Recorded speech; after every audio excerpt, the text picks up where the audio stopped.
Spencer Show. Even though we have not had a podcast come out in the last couple of days, it's because our producer Shady Spencer's been really down and out, and we all have actually. So as a country, as a nation, I don't blame anyone for going through the hell that we're going through. And today,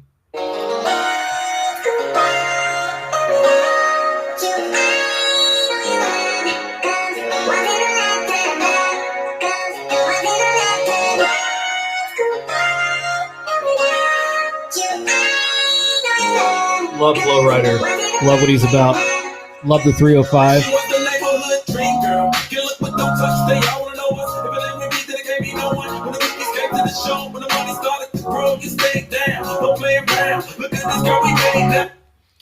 Anyways, guys, we're gonna have Cyrus Jarbo from The Real World, Boston.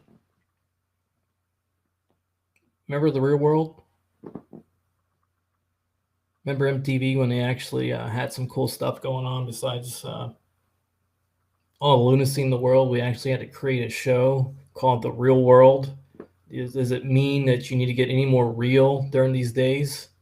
I mean, wow. Anyways, we have Cyrus coming up. I got some really cool things to talk to him about.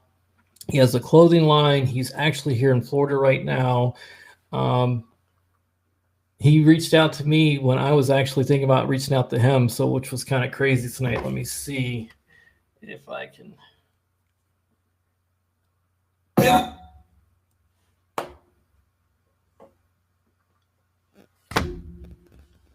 see what's going on here. Hey, buddy, not long. Hey, you have any issues logging in? Just waiting on my internet to kick in. Give me a second. Oh yeah, man. Gotcha. Got some good stuff to talk about. I'll see you on a few. Sounds good. All right. So you hear Cyrus will be on in just a few minutes. I know everyone's going through it right now. That's why I kind of asked one of my friends to come on. What are we going to talk about? Hopefully it's going to be entertaining. Hopefully it's going to be about healing. Hopefully, one of my old friends from a show that was really, really popular who's been grinding for more than a minute can give you guys a little bit of entertainment this next hour. We have Melanie Kopko coming on from the Mom Squad, which will be coming as a podcast shortly. Shady Spencer, man, I love you more than you can possibly imagine. And I hope that it looks like people are donating to your link and your fund. Shady was in a bad motorcycle accident. He had to have reconstructive surgery in his leg. And poor guy has been rehabbing and fighting and just needing a break. So on the podcast, on the Dan the Messenger podcast, which is produced by Hope Number 4 Humanity 2020.com, Shady is one of the producers on the show, and he's also on our air talent. He would probably be here with me right now, but he's at his motorcycle club, and he's really down in the dumps right now. It's just what it is. I think most of America is caught in between the election, the COVID, the uncertainty as Americans, what we're going through. And these are trying times. I did a live earlier today for about 15 minutes saying, as an American citizen, I feel sad and almost as a patriot that half the country that we have, no matter what this election produces, is going to be a failure for the other half. And part of the Dan the Messenger show, what it is about is trying to help solve solutions to our problems, help to unite us as citizens, to help bring us together as brothers and sisters, to help us in basically figuring out how can we survive and thrive through these trying times together. Now, we're not in a world war. World War I, World War II, you had millions upon millions of people who've died and passed through this. You had a depression. You had people jumping out of the buildings. So we will get through these times. We will.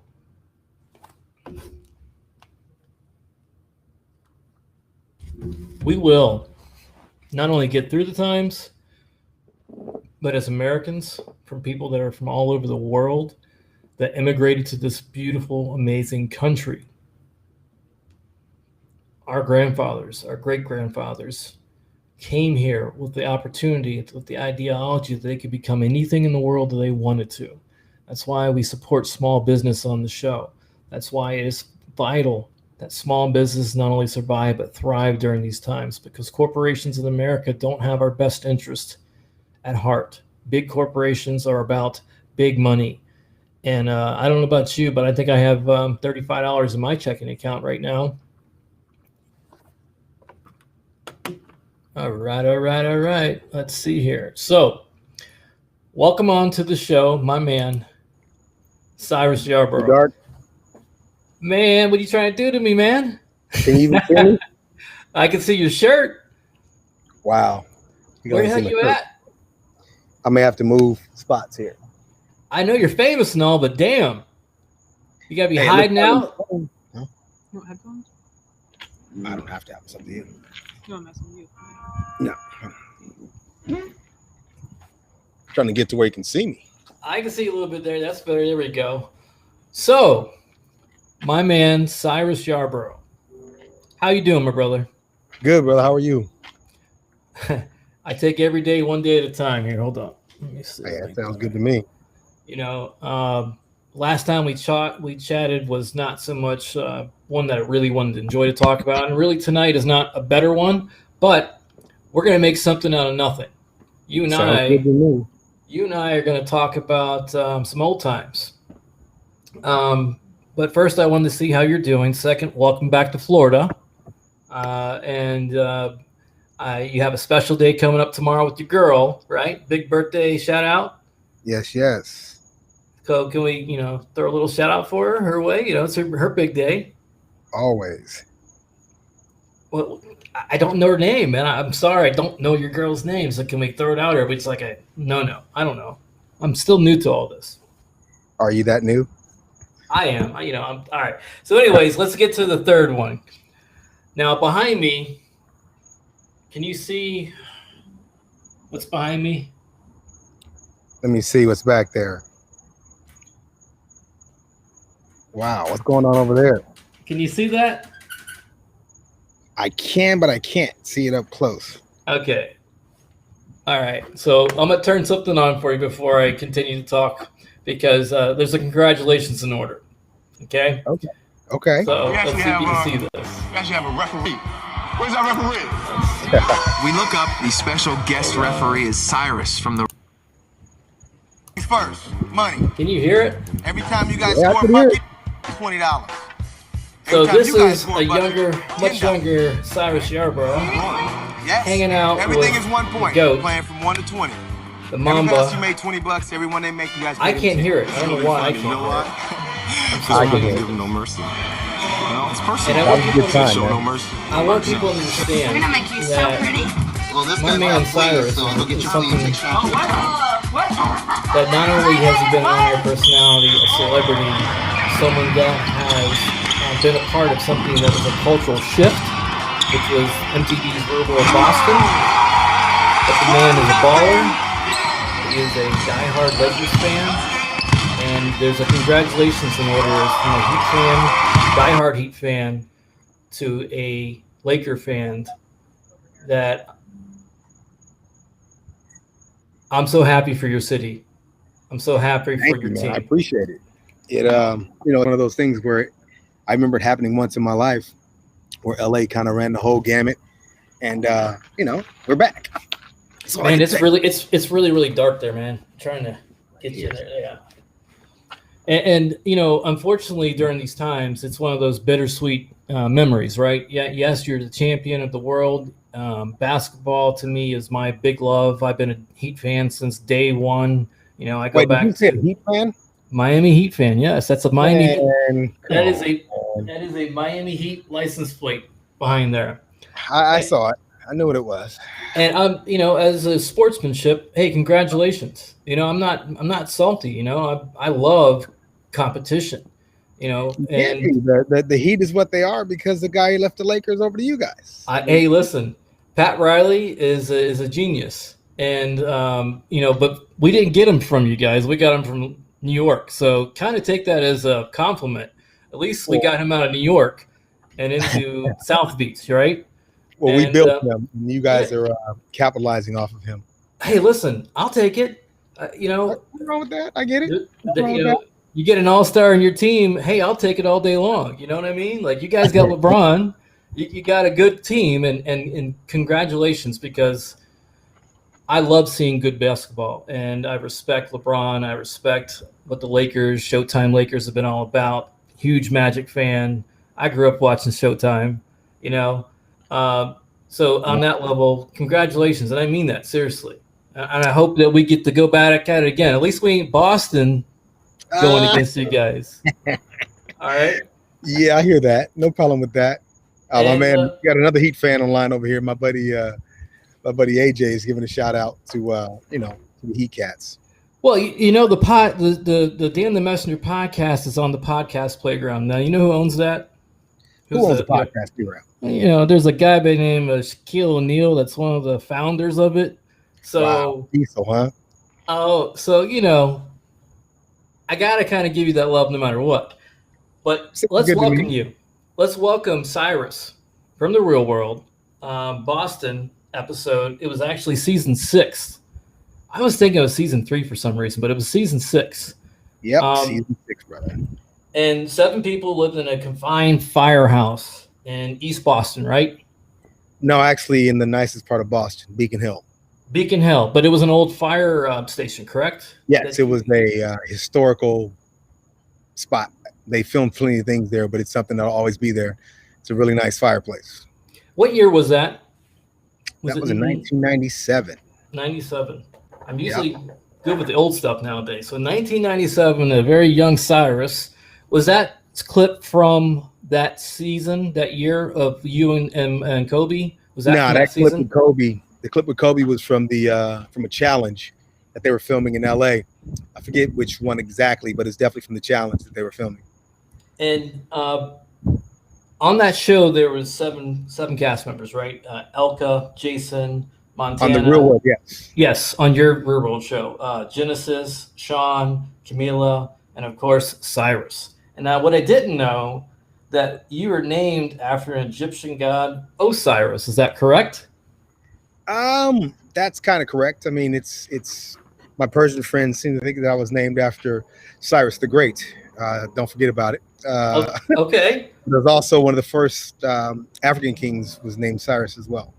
Well, there you go. And I feel like I'm talking to a real live walking, talking version of what that man was about. And I respect you that way. And I love having you as a friend to come on and share your background, your story, and what you're doing. Now it's all about sharing stories, brother. That's how we keep it going. And we go back, about 2008, I think, is when I had you at the second Eddie Fish Bowls, right? Yes. And when I met you, we clicked. I just this is a cool dude, Oh, we had a great time, and I definitely enjoyed my time with you guys. You're definitely a class act, showing me some things, and you guys definitely, hospitality was to be reckoned with. Well, I try, and my partner, who's now gone, he passed away 7 months ago. Ed Sheridan was his name, and that's why I'm wearing the shirt to counter Ed, by the way. And when you came in, it's just like a lot of the celebrity, reality stars that I met. You're humble, you're a worker, you're a man of your word, and we had a blast. And that's what. And see that smile? That smile right there is how you make money. Did you see it brighten up right there with my smile? I smiled and the whole screen brightened up. It's right, man.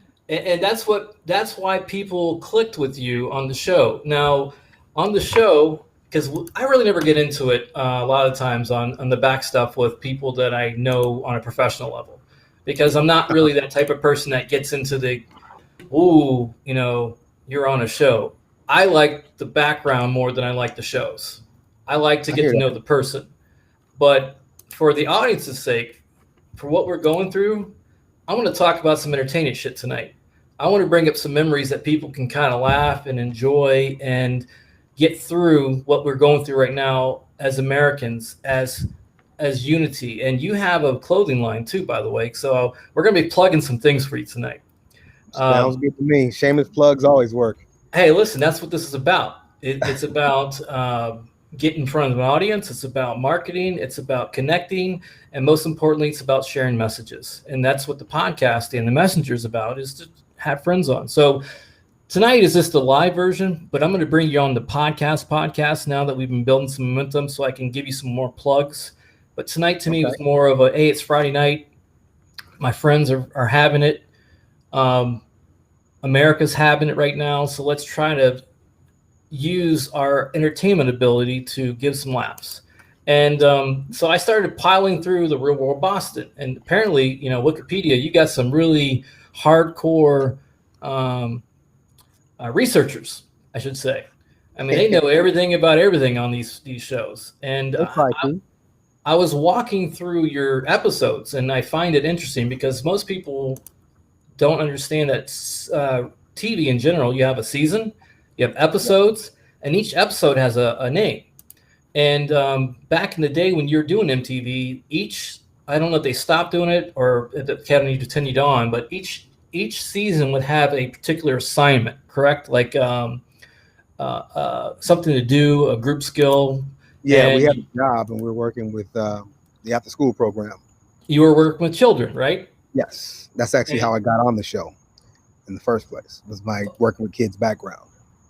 And what did you do with the kids? So I know, because it's a passion to me. By the way, if you see the sign behind it says "We love our children." Yes. So I've always been affiliated with the Boys and Girls Clubs throughout America, predominantly the one in Santa Monica, where I'm from. And that was my dad who raised me, and so I'm always looking to give back in that way, shape, and form.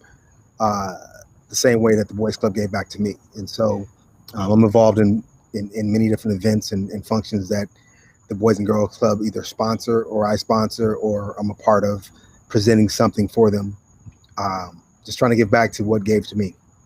And someone I admire very much also is a product from the Boys and Girls Club. That's Denzel Washington. Yeah. Man, I love that man. I love his work. I love what he does. But on the real world, let's flip back to you. So you were working with kids in the Boys and Girls Club, and that's how you got your life. And that's what got me on the show. We were at the East Boston Social Center on the show. So, because I actually was trying to work behind the scenes on the show that I was actually on. I wasn't trying to be on the show. I was trying to have a job behind the scenes. And I basically did everything you could possibly do wrong, which actually put me in position to be on the show. And told my life story, and one thing led to another, and they basically asked me to go on the show, and the rest is history. And the thing is, back then, you didn't have social media. You didn't have Twitter, Instagram. You didn't have none of that shit. So to get on TV was super, super hard. And you didn't even want it. I find that's hilarious. It's kind of like me with this podcast. I wasn't shooting. If you met me in 2008, I had a big promotional company. I had a nightclub. I had the perfect setup for a reality show. Did you ever hear me say, "Hey, man, I got this idea for this show"? Not at all. Because that's not me, man. I really personally like to be behind the scenes. That's kind of my personality. But apparently I get shoved in the front, and here we are. So I happen to have a unique outlook because I've been in the club business. I grew up in theater. I got my SAG card when I was 18. Nice. I did a lot of that stuff, but I kind of walked away from it because it wasn't my main gig. I liked entertaining people, but I really didn't like being the entertainer portion of it. But here we are. And when we met, again, I'm so glad we stayed in touch. I'm so glad you came on tonight. Let's talk about some of these episodes because I find it interesting because a lot of it has some current themes that still will never go away. That sounds good. I'm an open book. I welcome anything as long as things are respectful. Any questions, anything anyone puts out there, I welcome it. Well, I look at it. I'm just, the good thing about this is just you and I have a conversation. I don't see the chats myself. I can't see them, but I can go through some of the episodes to connect it. Because, a lot of people in 1997, probably half these millennials weren't even around. My daughter was born in 1994 and she's 26. So that's aging me out a little bit. But I don't care. You know, we have age is only a number, and experience is what matters. For So, sure. episode season 1 was moving into Boston. Did you live? Now you said you're behind the scenes. Were you living in Boston at the time, or did you have to move for the show? No, I moved specifically for the show. It was actually my first time in Boston. And how? Go ahead. My mom actually didn't want me to go simply because Boston was known as a pretty racist city, and she thought I'd have issues there. So, And how did it work out? Great. Fine. Boston loved me. Still got love for me. You know, maybe I got a pass because I was on the show that was there that really let people see what Boston was and what Boston was about. I embraced the city. The city embraced me. Worked a few years with the Boston Celtics. After that too, and I still got my boys in Boston now that I still deal with, speak with on the regular, that I consider, you know, family, that are living out there in the Bean. The Bean is always taking care of me. It was hard at times because I was on TV at that moment, and they don't show you guys what we really went through. But my life was threatened on numerous occasions while filming the show. And, you know, you're going to deal with a lot of that, a lot of the crazy jealousy, and no matter what you do, when you put yourself on that platform that large, half the people are not going to like you, period. I don't care who you are, what you do. They'll like you for not saying something. They'll like you for saying something. They'll hate you for not saying enough, and then they'll love you for saying way too much. So you just never know what you're going to get. And you don't aim to please people either. But, you know, when I went on the show, I had purpose in life that I wanted to express to people and show people what I was about and what people were like of color from the neighborhood that I was from. I needed to be out there because we went through some tough things too with the whole, you know, OJ thing. All that was jumping off. That's pretty much my neighborhood. That's, you know, miles from where, I mean, literally I could jog to his house from where I'm from. All that stuff was taking place. But, you know, at the time it was, you couldn't really speak about all those things and should I say, and please anyone, because there's going to be people all over you. And I made it a conscious effort not to speak about the OJ trial and the things that were happening, because of my beliefs would have definitely got me in trouble back in the day. Well, that's, you know, hopefully the beauty of where we're at now is that we can, hopefully, I pray, continue to have freedom of speech and say and have conversations that can help unify us. And I believe music and entertainment is one of the keys to getting us through these times. Am I inaccurate in thinking that way? No, I think you're great, and that's a great way to think. But you have to understand, if you're going to say something, you have to be ready to defend it and understand that they're going to come at you with the Twitter stuff and all that stuff. If you got thick, thin skin, you shouldn't go on reality TV, and you shouldn't have a voice that you expect to put out there, because people are going to come at you hard. And nothing at all is off. That's what I'm saying. Nothing is like out of bounds for people nowadays. They'll come at you, your family, your friend, any of your disabilities, anything. They're coming at it. And if you can deal with it, then deal with it. If you can't, I suggest you be quiet and live your life. Yep. And I think social media has made it a little too easy for people to be keyboard warriors. I get it. I tell the staff, I get it all the time. Like, they don't believe me. I'm like, let me just show you my DMs. And at the end of the day, I was dead once. I was killed in the accident. I came back. God's kept me here. For whatever reason he has, you can't shake my foundation. And I've never changed. I'm still the same person you met in 2008. That's amazing. I love that. I mean, am I lying? Because we've done business since then. Not at all. I think you're a pretty stand-up dude, and you always have been. You know, I like to surround myself with people like that. I like to do business with people like that. I like to have friendships with people like that. And at the end of the day, we can agree to disagree on some things. That's what life's about, right? You learn to talk to each other. Doesn't mean I'm right, you're wrong. We can have 20 people in the room, and how many of them are going to agree with each other, right? It's just what it is. But when you stop talking to each other and don't try to empathize with what's going on, you can't comprehend what others are going through. And I think that's been a lost segment, a lost portion of our country.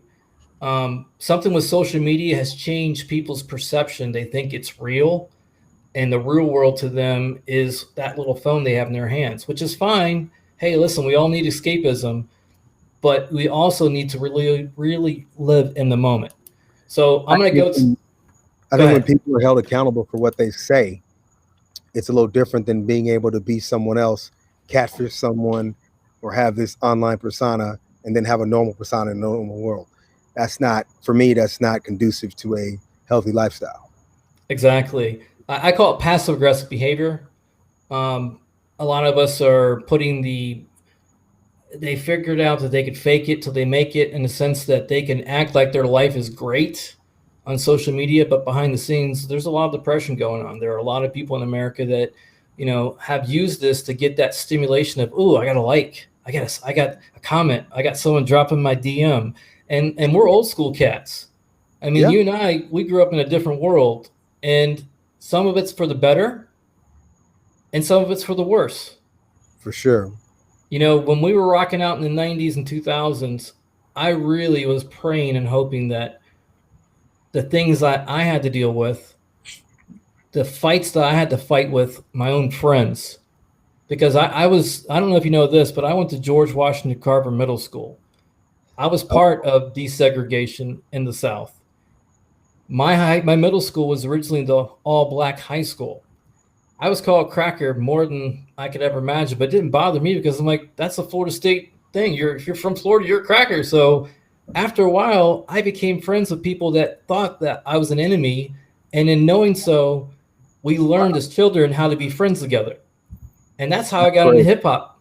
That's how I learned about Harriet Tubman before Martin Luther King Day, before all that stuff. Like I learned so much from my friends that some of my own friends have a problem with that from the old neighborhood. You know what I'm saying?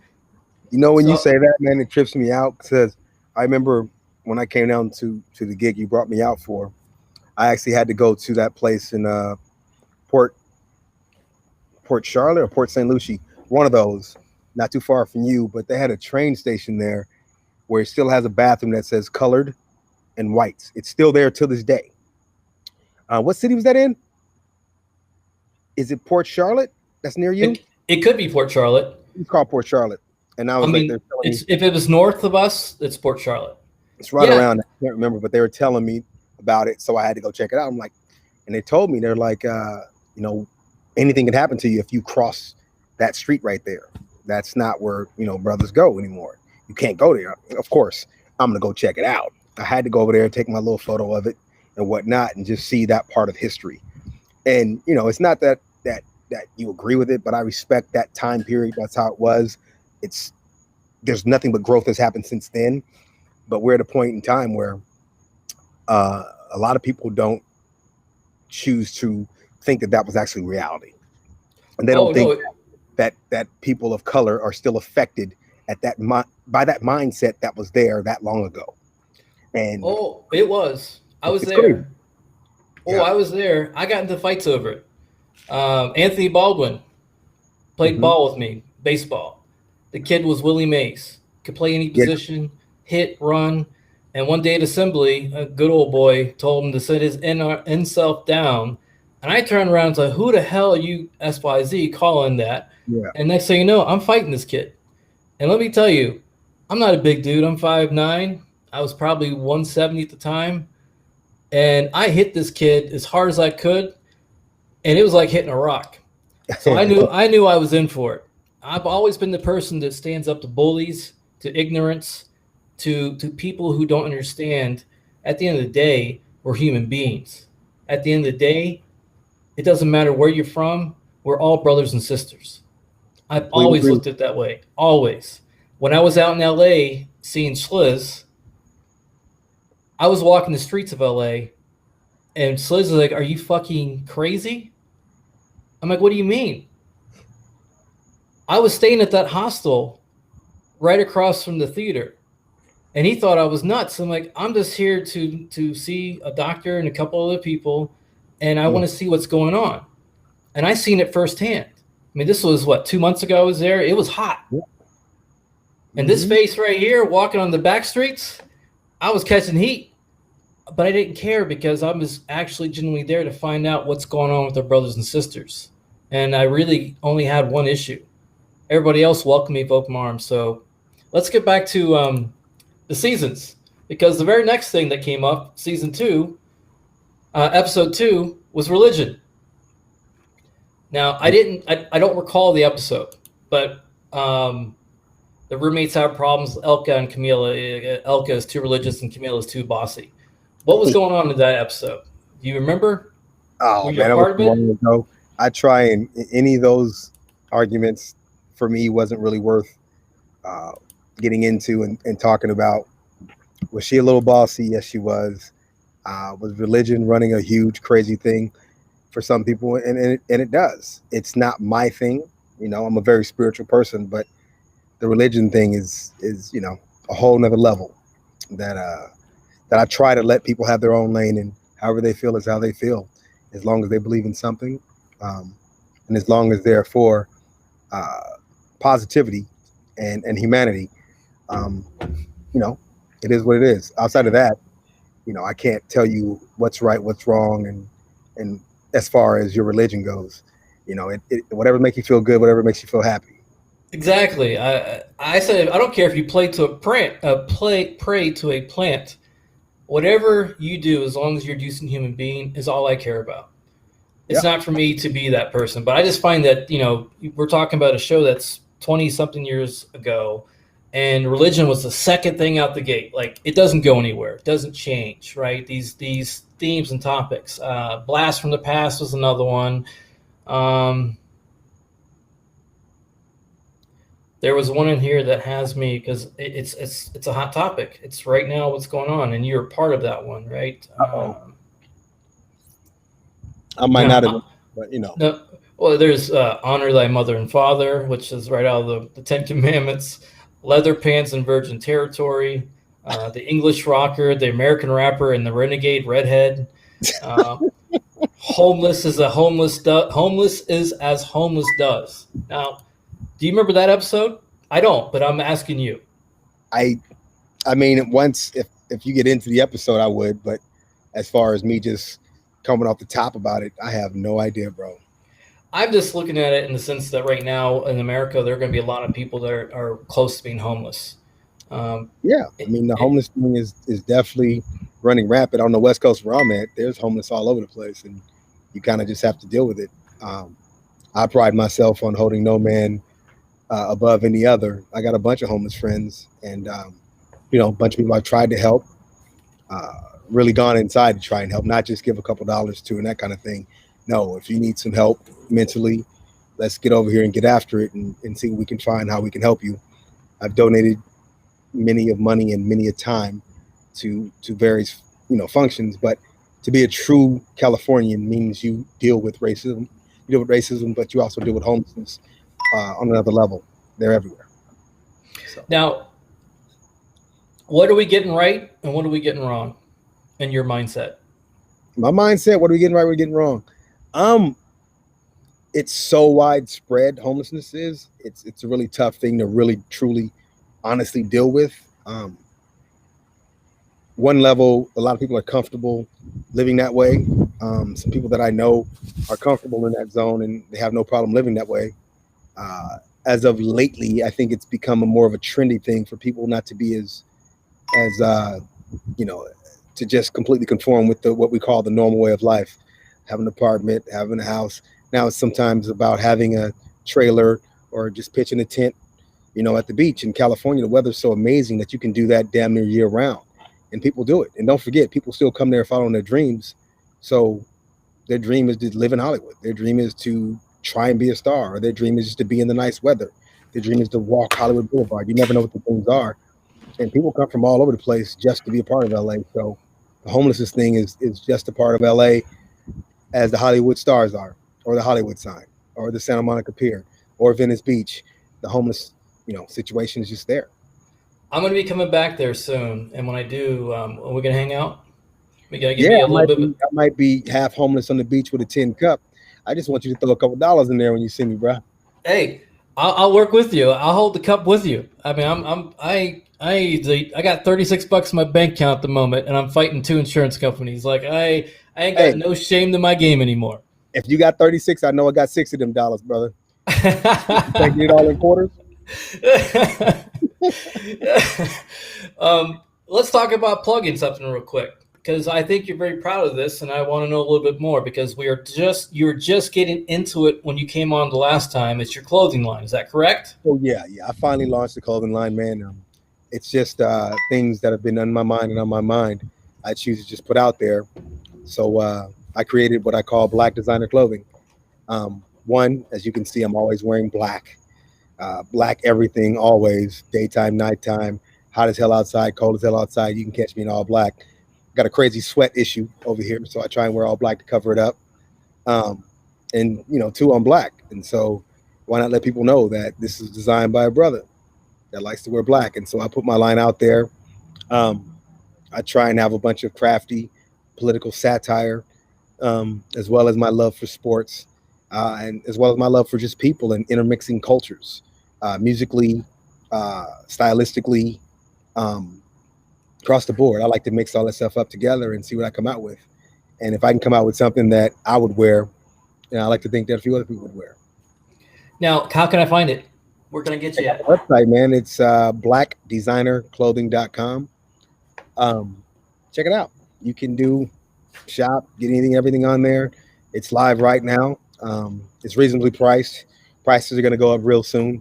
I launched at a certain rate, and I'm probably going to pick everything up to the standard rate of about $30. But you better pick up a little something, something. It is the holiday season. So 'tis the season to buy some black designer clothing, brother. Hook it up. Got something for everybody. Got a beach sense to some of the stuff. Got kind of a rock sense to some of the stuff. Got definitely more of a militant vibe to some of the stuff. And then I got something that kind of, like I said, mixes all the different backgrounds together to come up with a goulash. I've had several different clothing lines in my day. So my whole standard style was always taking like something that's really hard and mixing it with something soft. And I like to think it's a lot like me.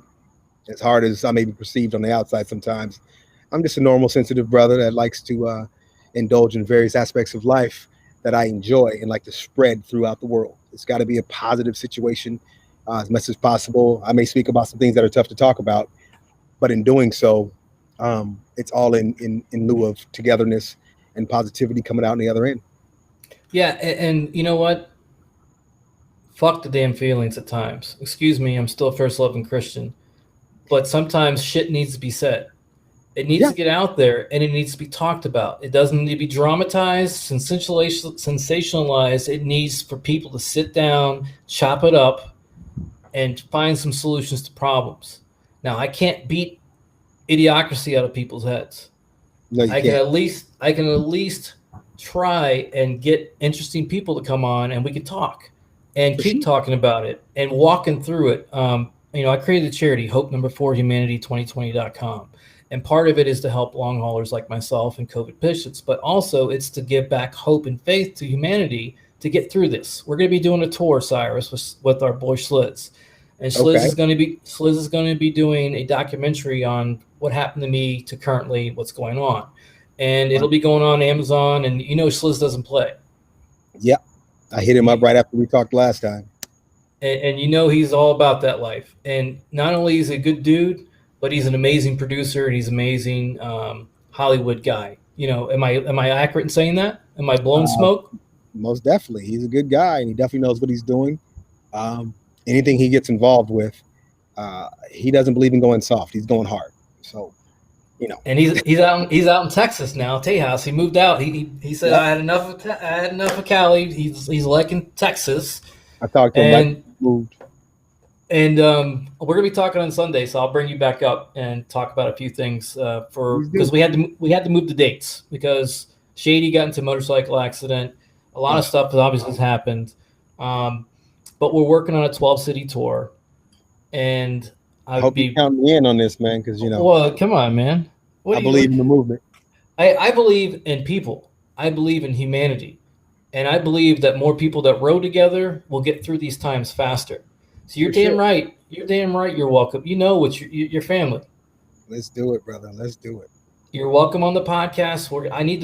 I've had so much stuff happen to me since the last conversation. I had a stroke 8 weeks ago. I've been dealing with a lot. Brother. And who gives a shit? So what? I'm here. You're here. God's keeping me here, and I'm going to keep running this mouth and getting people on to try to help. Let's get into a little more fun stuff. So you're in the real world, you're young, you're meeting all these, pseudo celebrities. How did you adjust to it once you started getting notoriety? What was some of the things that younger people that want this life, that don't know really about it, give them drop some knowledge? I didn't think a lot of it until I end up at a huge party in Hollywood, and who's at my table? Marky Mark and Rod Stewart. Someone else came through and just hung out with us. It was pretty interesting. But when your boy Robert De Niro didn't fan out, but he knew exactly who I was and told me he appreciated my work, and he wanted me to keep pushing forward. When you have cats like that giving you a shout out, Diddy was another one, giving the boy a shout out.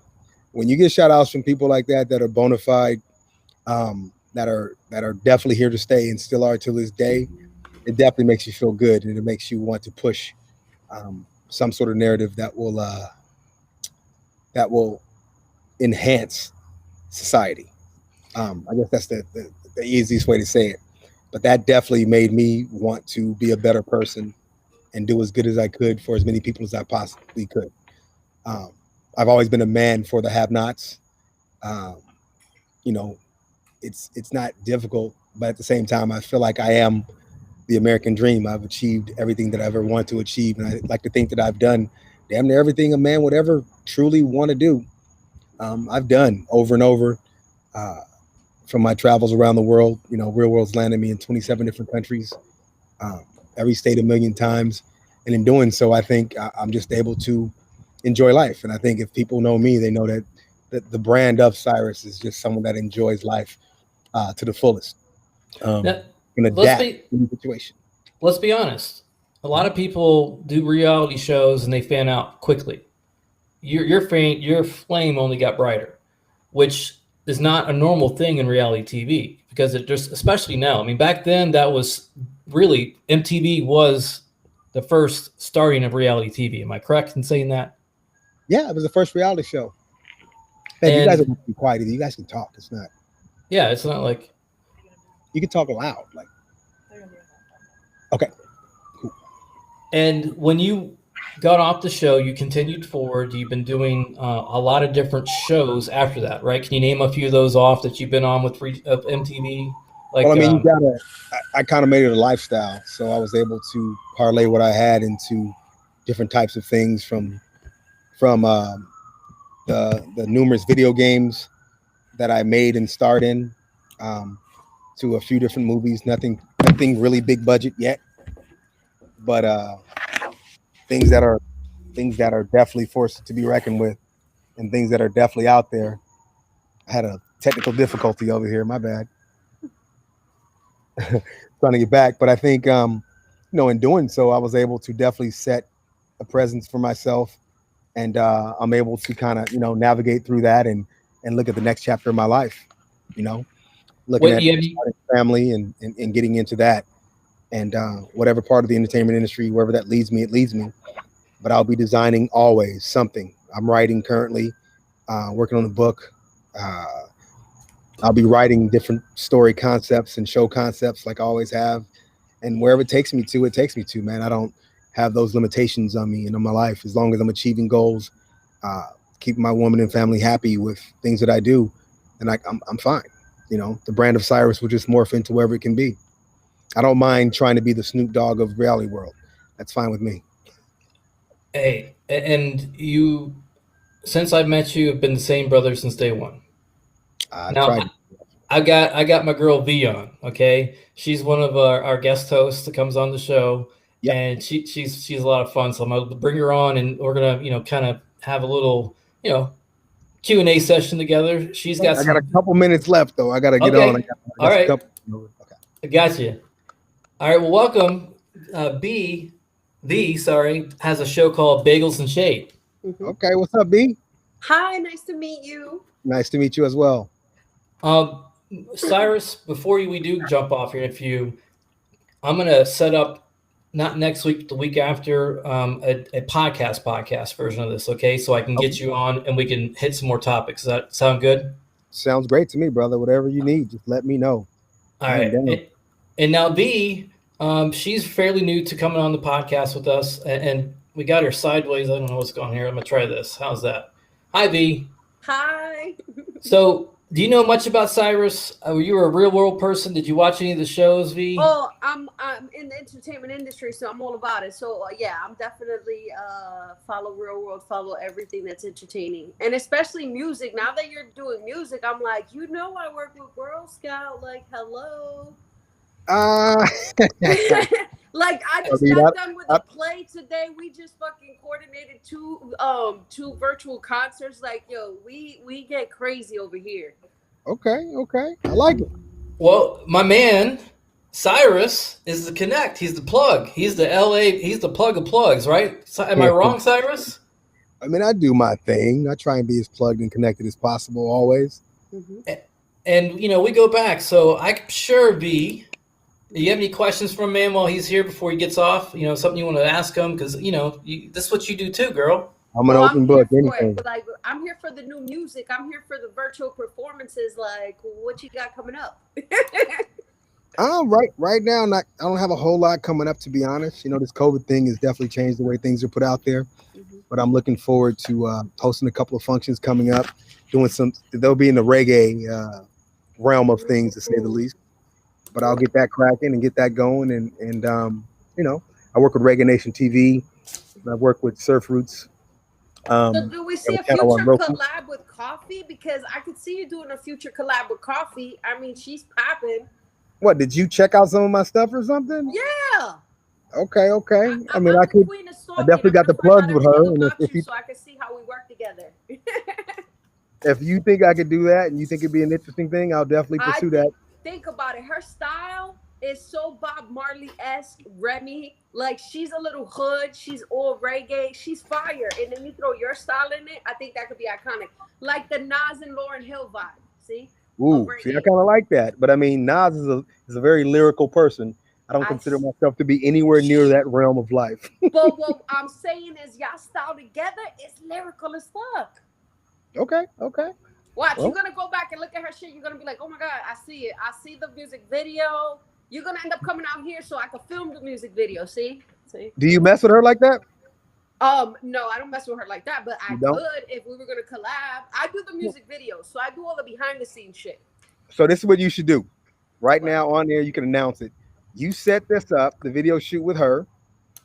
Tag Coffee in it right now. We'll make it work, and we'll at least do some song together. Sai and Coffee sounds good to me. They call me the Don Saya. Do something together, make a nice little collabo. You do the video, and we'll go from there. I got a recording studio, and not myself, but I got a good recording studio down in Fort Myers. You gotta do it and then film it somewhere epic, like in the pyramids, like because they got like the pyramids in Fort Myers, but it's like beach reggae vibes, but like futuristic because her style is very evolved. And then you throw yours. I think it gotta be real elevated. Like when you say that, not what everybody else is doing, the twerk competition and all that bullshit. We don't got that's 1990s. We passed that.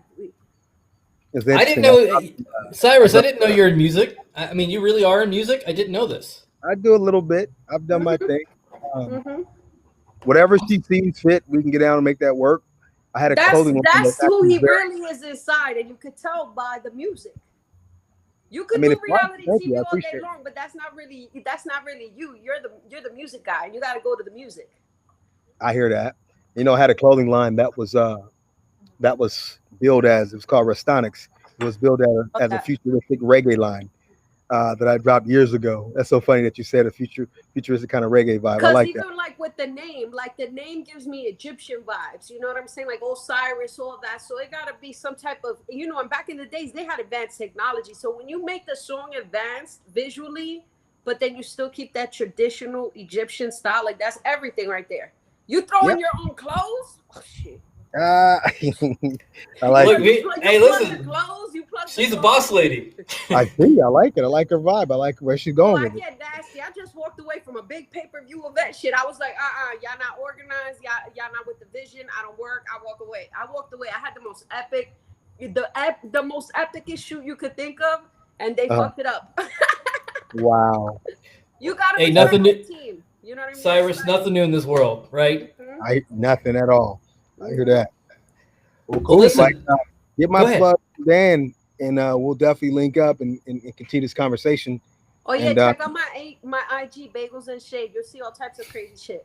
okay, you need to check me out too, Cyrus MTV. I I'm follow already you. following you, bro.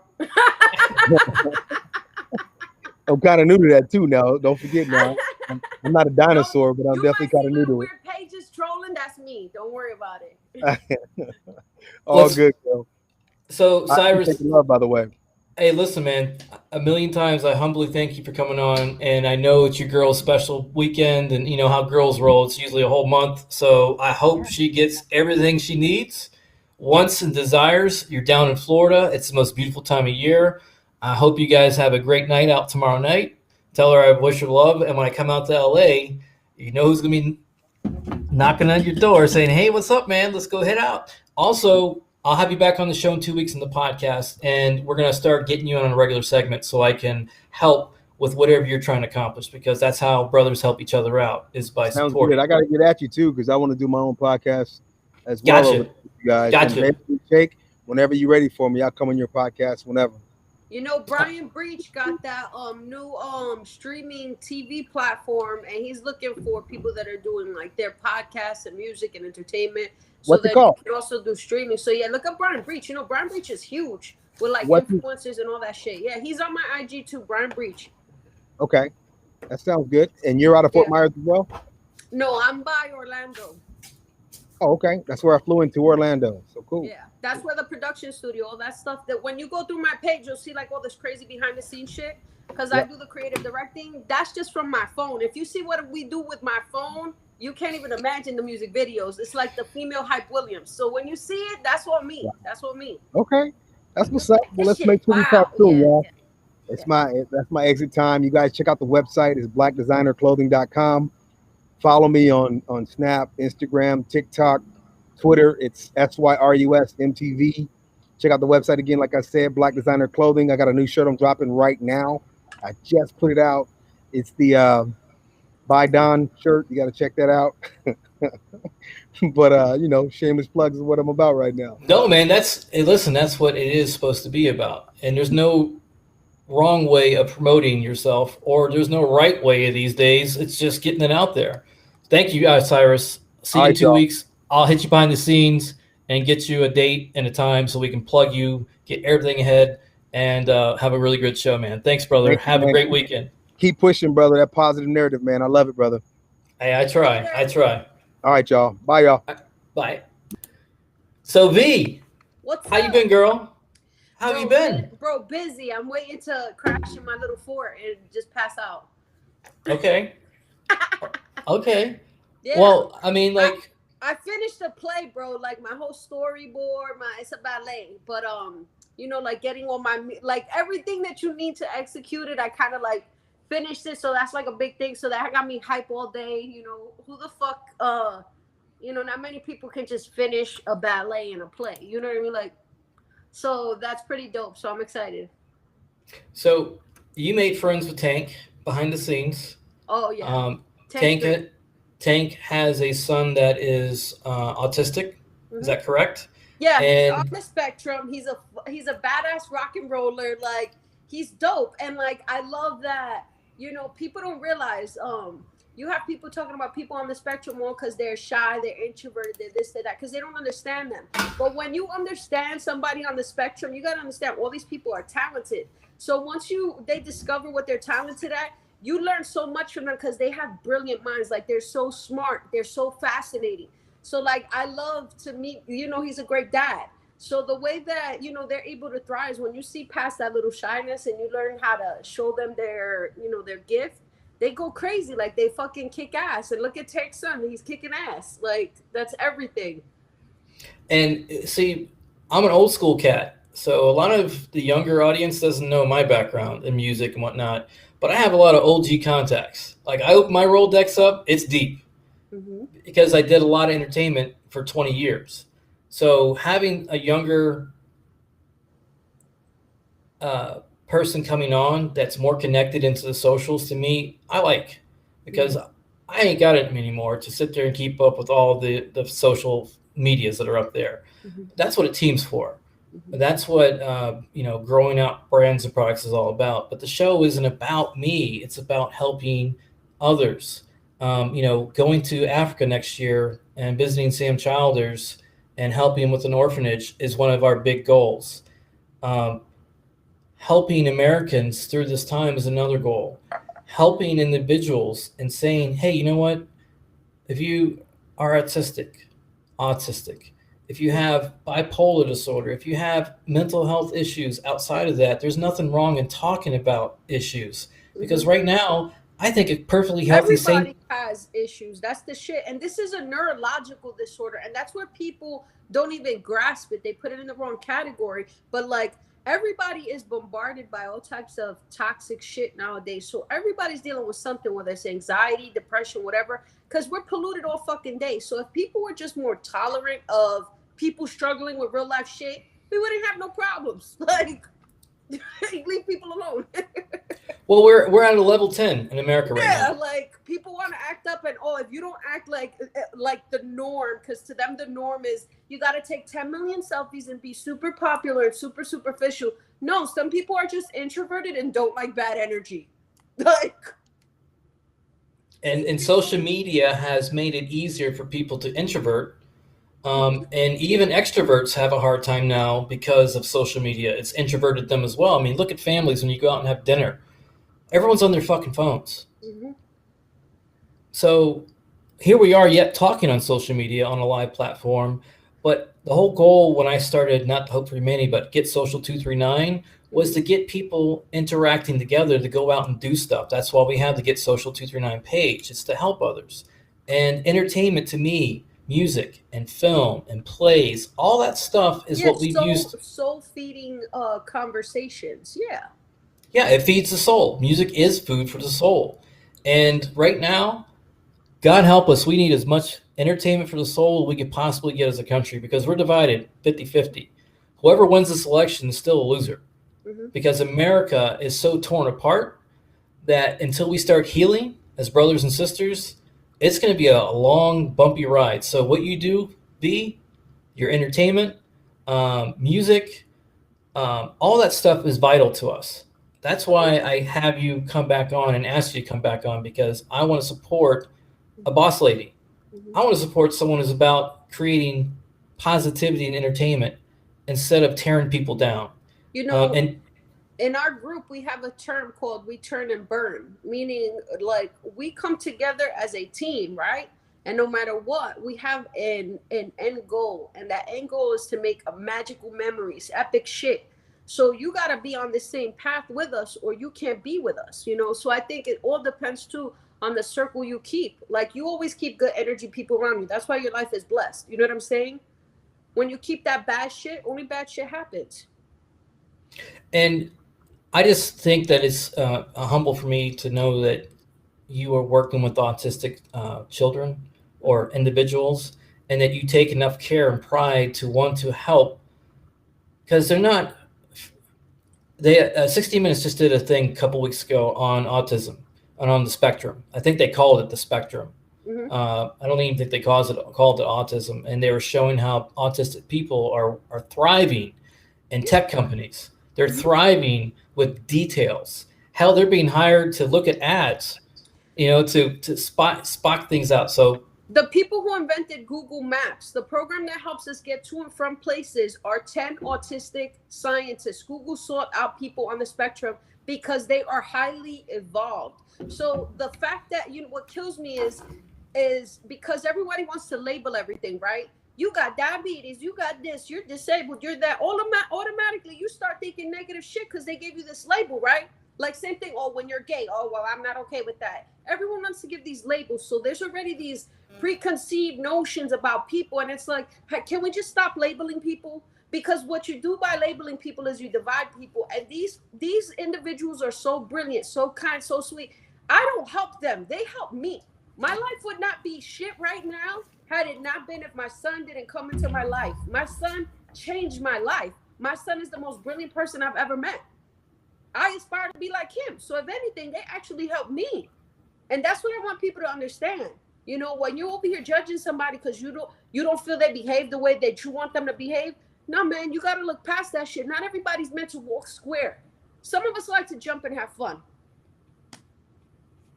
And there's nothing. I mean, it's This hard. is one subject that I feel so deeply on because my life was saved by these people, by my son, because their kindness, their beauty. They're not jaded like you and I. You and I, we're so emotional because that's how we've been trained. But they don't see that. They're very literal people. So they believe in right and wrong. They're not lying to you. They're not trying to fucking hurt nobody because they don't work like that. They don't have that kind of fucked up mindset. So when you really get to learn from them, you learn some deeper shit that anyone could never even imagine until you're touched by one of these people. They're not shady. That's everything. And that's why I love animals. And by the way, I know I don't. Like I'm not. too. Animals don't fuck with bad vibes. And I didn't say this while I'm introducing our buddy, but Tank's on. Say hi to Tank. Oh, I love Tank. You Love see you Tank? too, V. Can you Right, see him? Tank? Did you hear what I said? Because Tank knows what I'm talking about. Yeah, I just started watching a little bit ago. Can y'all hear me? Yeah, we can hear you just fine. Okay. Yeah, I just started watching a few minutes ago, and you know, and I even responded. You know, you have my club support all the way. And, Bro, we were talking about how great your son is doing. Like, your son's kicking ass. Like, that's everything. oh, thank you. Yeah, Yo, we got good boys. We got good boys over here. we definitely do.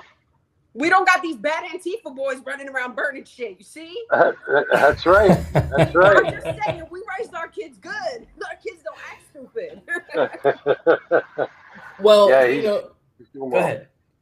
So I was just saying he's doing well for, you know, having autism and being able to fight through it the way that he does.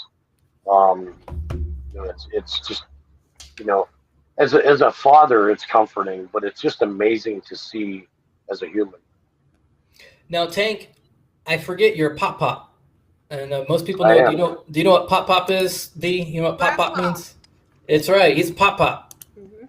And I forget that Pop's son is actually like my daughter, is a grown up. And like V was saying, V, you said he was a badass, didn't you? His son's like, what does his son do? You gotta listen to his son's music. Like, he was No. a part of this band. First of all, they have over 700,000 plus subscribers on YouTube alone. They have a following. They're talented. He's a part of that. He was a part of that. So the fact that he jumped past the line and was like, I'm not gonna let my diagnosis stop my dreams. I'm gonna make music. And he did that. That's everything. Because you got to think, once you get a label, everybody picture it. They label you diabetic. What happens when you go to a family Thanksgiving? Oh, she's eating fucking cake. Everybody wants to judge you. If you didn't put a label on them, he'd be fucking rocking out on every stage right now too. Now, Tank. So you've been holding a superstar from us on the show. So shame on you for that. I apologize. He's living his best life though, right? He is. And- He is. I supported him 100% when he dropped out of college to pursue his dream, and you know, and his dreams were big, and he was able to chase those dreams. So, you know, as a father, why wouldn't I support that? Now, is he still pursuing it? I don't remember because of short-term memory issues. So I'm sorry. He is. He's slowly getting back into it. To what level, I don't know yet. He certainly doesn't miss touring. To an extent. One of the greatest highlights of his music career was one of their songs was picked by Mountain Dew for the Winter X Games, and Sean, I can't remember the snowboarder's name. Sean King? No, it was that's 1-800 Sean King. That's No. Oh yeah, no, Sean. I'm pretty sure. Let's see, the redheaded guy, right? Sean King. Yeah, the redheaded kid, and then another kid named his name was Alexis. They're both pro snowboarders, and they were using Sean White. Shaun White. Yeah, Shaun White.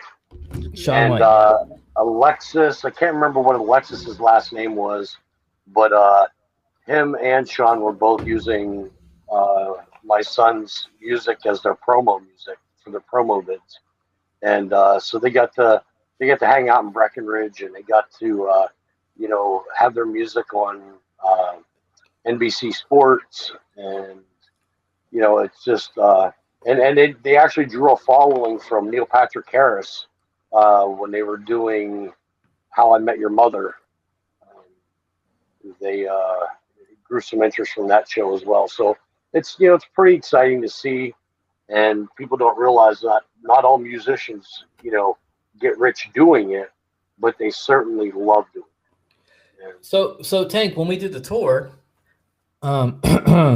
I think you might have a connect to have some musicians come out, and maybe we can get them on a short little 12-stop tour. What do you think? Think we can make that happen?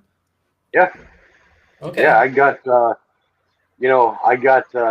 definitely got access to some musicians, and I never really said anything because I find it hard sometimes to find someone that loves indie music, and like I knew there was something about V that made me absolutely fall in love with her.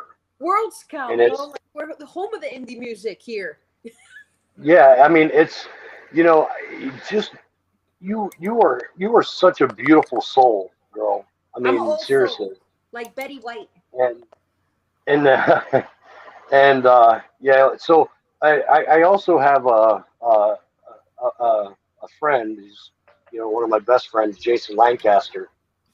His band Go Radio smashed through the music industry in the indie world, and they just regrouped to make a go of it again, and they are fantastic. We'll definitely see what we can do to get them out to you, Dan. I also reached out to, I got the contact from Larkin. I'll be reaching out to him. Hey, did you ever talk to Jay about that competition?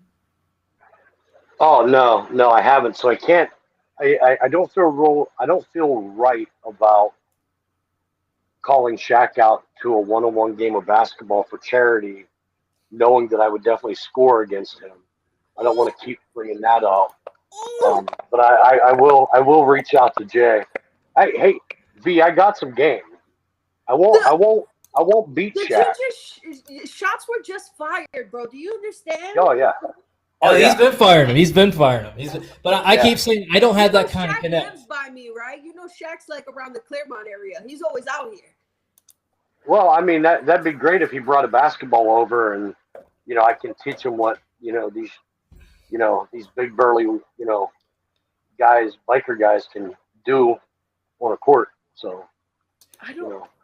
V, This is nasty. pew pew pew pew.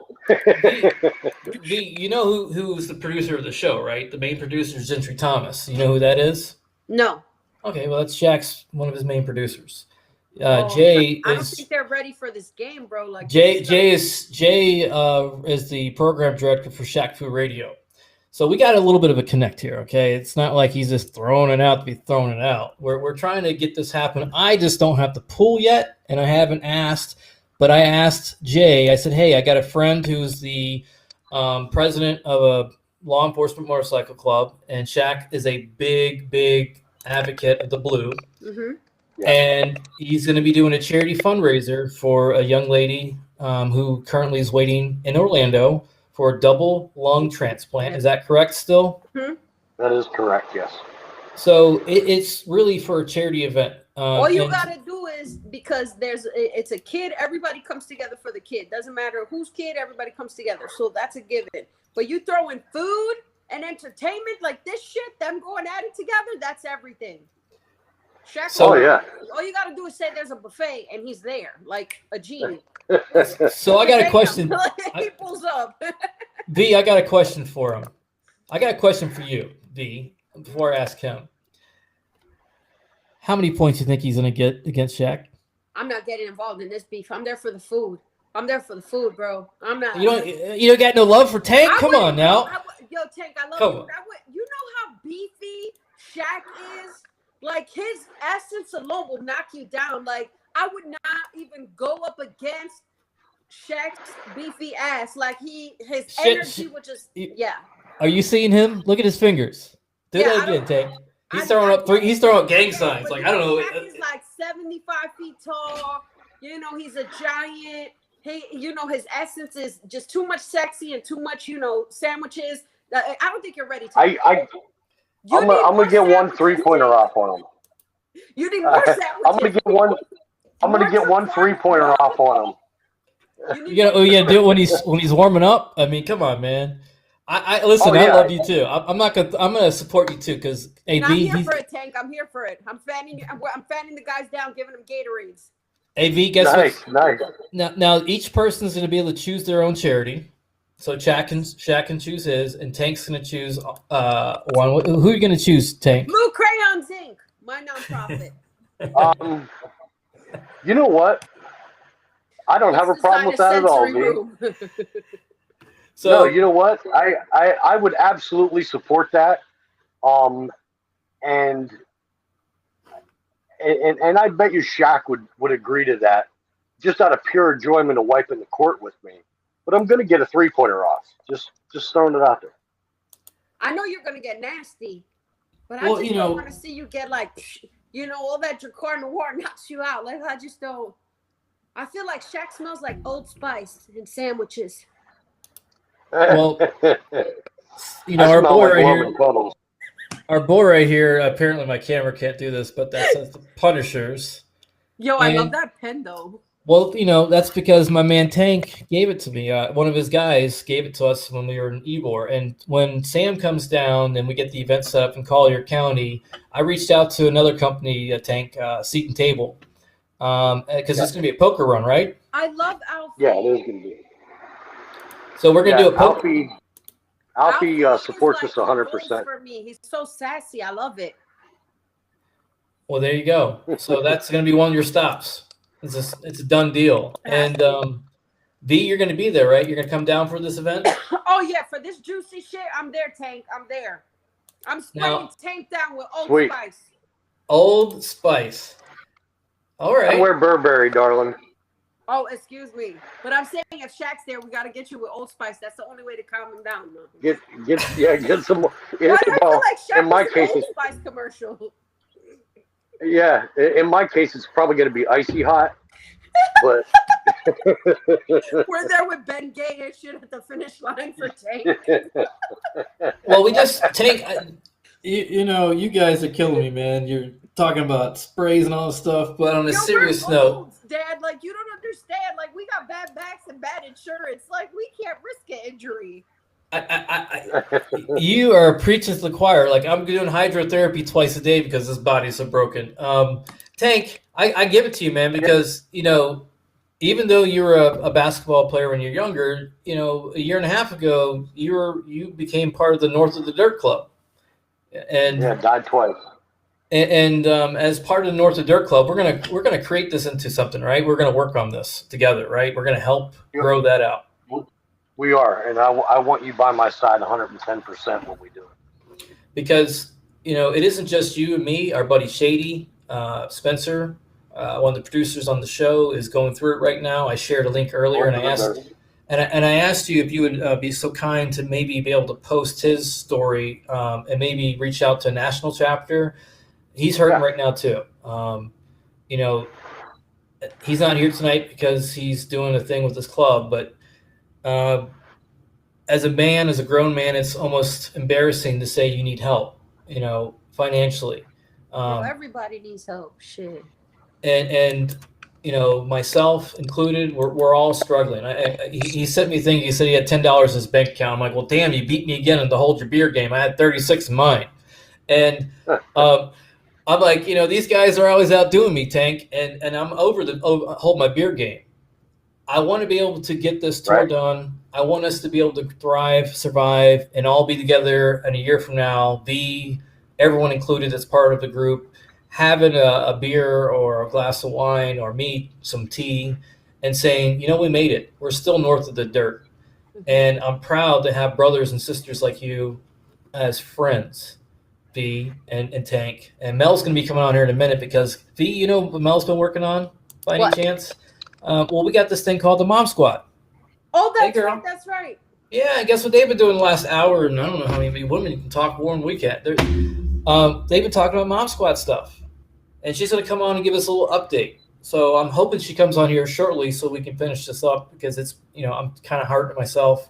But Tank, it's always pretty seeing your face, that big grizzly bear hug. You know, I know you'd give Shady a hug right now if you could. Absolutely. I've shared his link, and it looks like he's raised about $700 so far. His goal is $2,000. Again, if you can reach out to your former president on a national level and see if we can get him, you know, $5 here, $10 there, he needs it. He can't even get unemployment in Kentucky. Like it's that bad. Yeah, I'll definitely get his story out there. Can I mention one thing real quick, Dan? You can do whatever you want. You know, today I had my consultation and I go in for my heart stuff on Thursday. So tonight, it just so happened I won free tickets to a comedy show, and I made contact with this comedian after the show, gave him my card, told him who I was, and he has a charity that every kid that they find suffering from cancer, when they lose their hair, his charity buys them a cowboy hat. And so I talked to him, and even though they're from Texas, we have Punisher chapters in Texas, but I committed SoFlo to providing some cowboy hats for his charity. And so if you get a chance to check out the guy's name is William Lee Martin. He's a pretty big comedian, and comedy's something that we haven't had enough of since COVID, and it felt really nice to get out, even though the crowd was small. It felt nice to get out and actually gut laugh, you know, to laugh about anything. Well, you know, we talk about the show, right? The Dan the Messenger podcast is for long haulers. I'm a long hauler, and our country's split in half right now. People want to shut us down. People want to stay open. What's the answer? What's the right answer, wrong answer? But the number one answer to me is living. Any long hauler out there will tell you being above the dirt and enjoying the 24 hours you're here is all that you possibly can do. So I can't, in my good gracious, tell people to stay home, to continue to lock themselves up, to continue to ruin their immune systems and not live the 24 hours that we're given each day. Because like you know, like I know, in an instant, you can be taken. In an instant. Tomorrow's not given. For real. Nope. Yesterday has already been passed. If you're not living in the moment today, you're not doing yourselves any favor. And having someone like V on, I know I drag you on late at night, and you've been had a long day, girl. I know you have. And I appreciate you coming on, and you made Tank's day. I know you made Tank's day because he loves you to death. And his wife is very, very happy that you guys have become friends in that sense because we all need a laugh. He just went to a cardiologist. What do you think he went to a cardiologist for, V? All Do you have types a of shit. I've been there, done that. We know shit. Life is like a box of chocolates. You know, you never know what you're gonna get, but you gotta always make the best out of that shit and eat it up. Yep. Now, Tank, did you go to it tonight? Was that show tonight that you went to? Yeah. The show was tonight. Oddly enough, I got a text message from Off the Hook Comedy Club while I was in the waiting room at the cardiologist, and I responded, and I won 2 free tickets. Captain Brian, I love him. We met several times. Brian. Yeah, and I'll tell you, that's another very generous and gracious man who supports frontline workers, and he's a big supporter of charity, especially anything involving children. And Bro, he sponsored my birthday party. It doesn't get any better than that. And I wasn't invited, so what's up? Yeah. Yo, he gave me What the hell, V? He gave me all the liquor for my birthday. Shout out to Brian. He did. He gave Brian, you liquor. Listen to my show. Me and Brian did his interview live at the resort on the pool with this girl, like with everybody there, like with the family. Like we had a blast, bro. You gotta listen to it. Then he gives me all He's the an supplements awesome for my guy. birthday, for my birthday bash. Wow. Love him. Yeah, he's an awesome guy. He's everything to me. How did you two meet, V? You and I Brian? know Brian for years, bro. Like years. You got to think, I'm friends with a lot of the comedians and stuff like that. So when I was doing my nonprofit, he donated tickets for me to get the teachers, basically like the ESC teachers, so they could get a free, dinner date thing at the Row at the comedy club, so like stuff like that. Like Brian's always donating, so he would always donate to Blue Crayons Inc. So that's how we first met. And then a lot of my friends started performing there, and he actually booked some of my friends, like heard their comedy and was like, fuck yeah, come. So like Brian is dope. Like he's like one of the coolest, realest dudes ever. Love him. Well, when I had Cincinnati Entertainment back in the 2000s, and we were at MB Lounge was our Wednesday night spot, so you'd always hear us live on the air. And after a while, Brian started bringing all of his comic down. So Jamie Kennedy, Pauly Shore. Jamie Kennedy was hilarious because it's Celsius Lounge now, but back in the day it was MB Lounge. And upstairs, if you didn't turn the AC on early, it would be hot as hell upstairs because it'd be packed wall to wall. And so there was like this little VIP area that you could bring the comics. And Jamie Kennedy's like, man, you ain't kidding me. It's hot in here. And I'm like, oh, no, I wasn't shitting you. It is hot in here. Like he was sweating his ass off. And, we just had a ball. And Brian was always very humble, low key, a great guy. We haven't talked in 12 years now, maybe.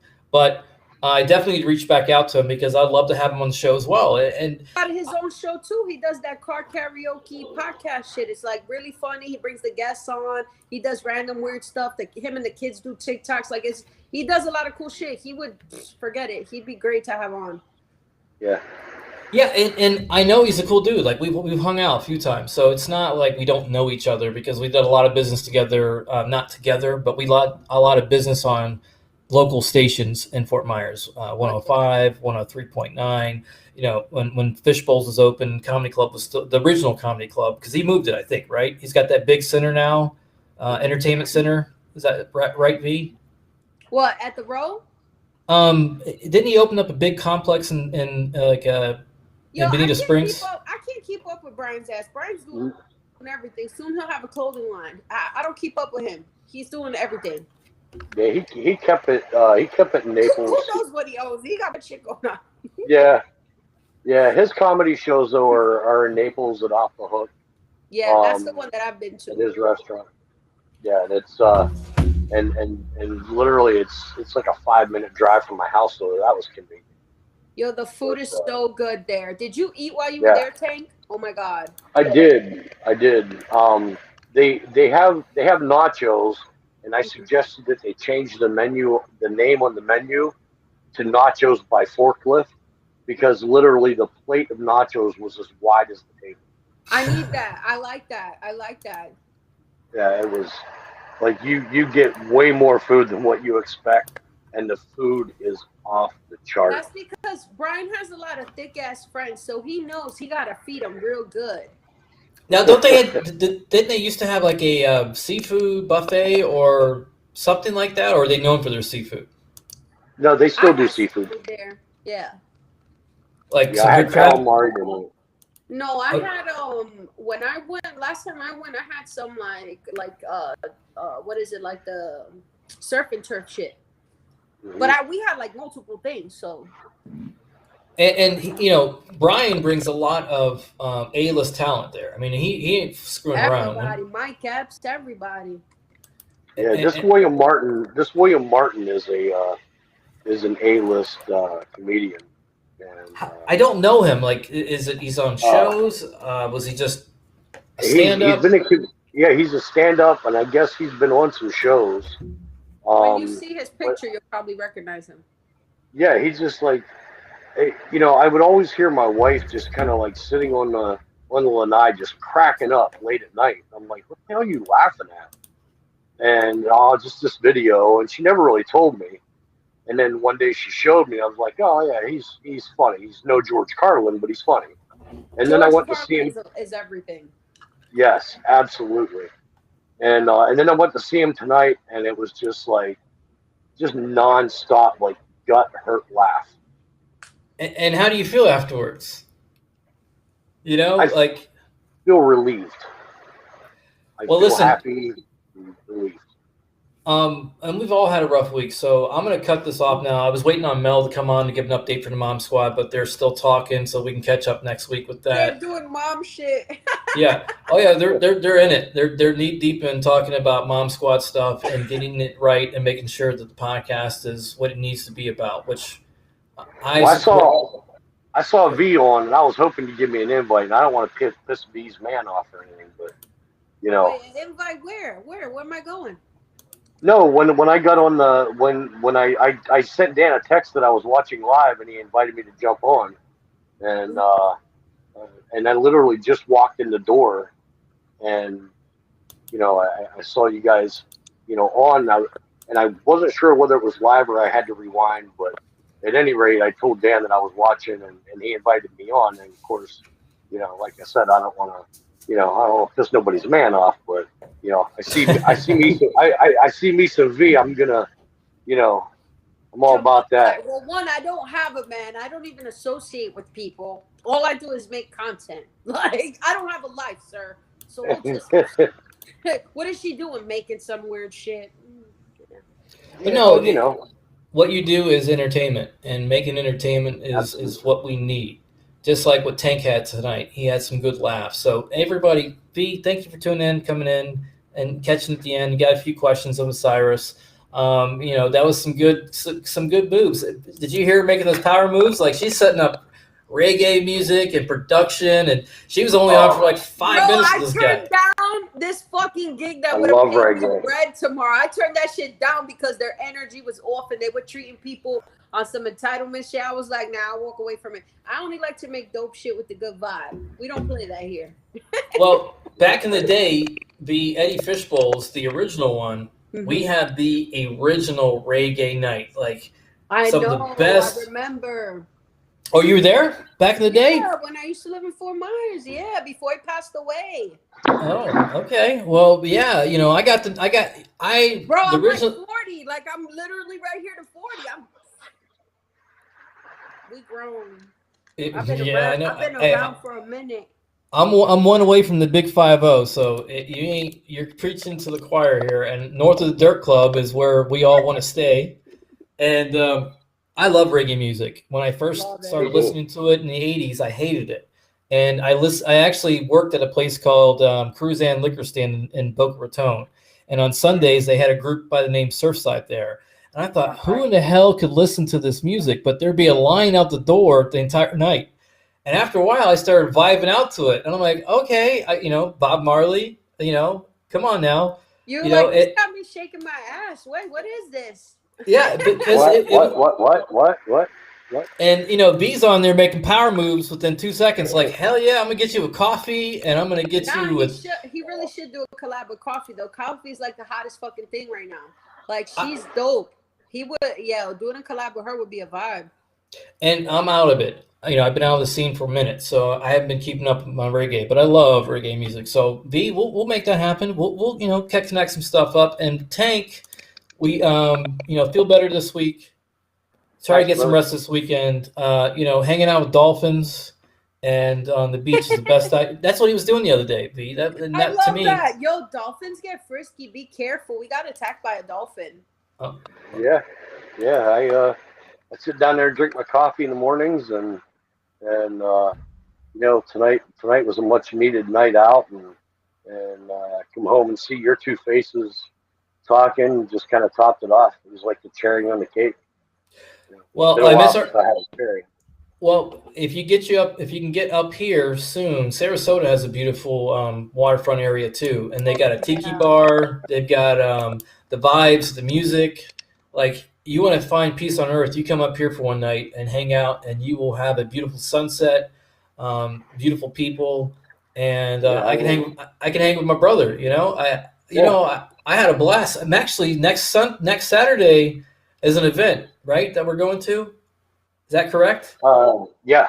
Next Saturday is a closed event, which it'll be real nice for uh, Sign Free, which is our Sign Free chapter, is our Punishers chapter in Port Charlotte. You know, B, they're badasses, right? You know this, Oh right? yeah, Like yeah.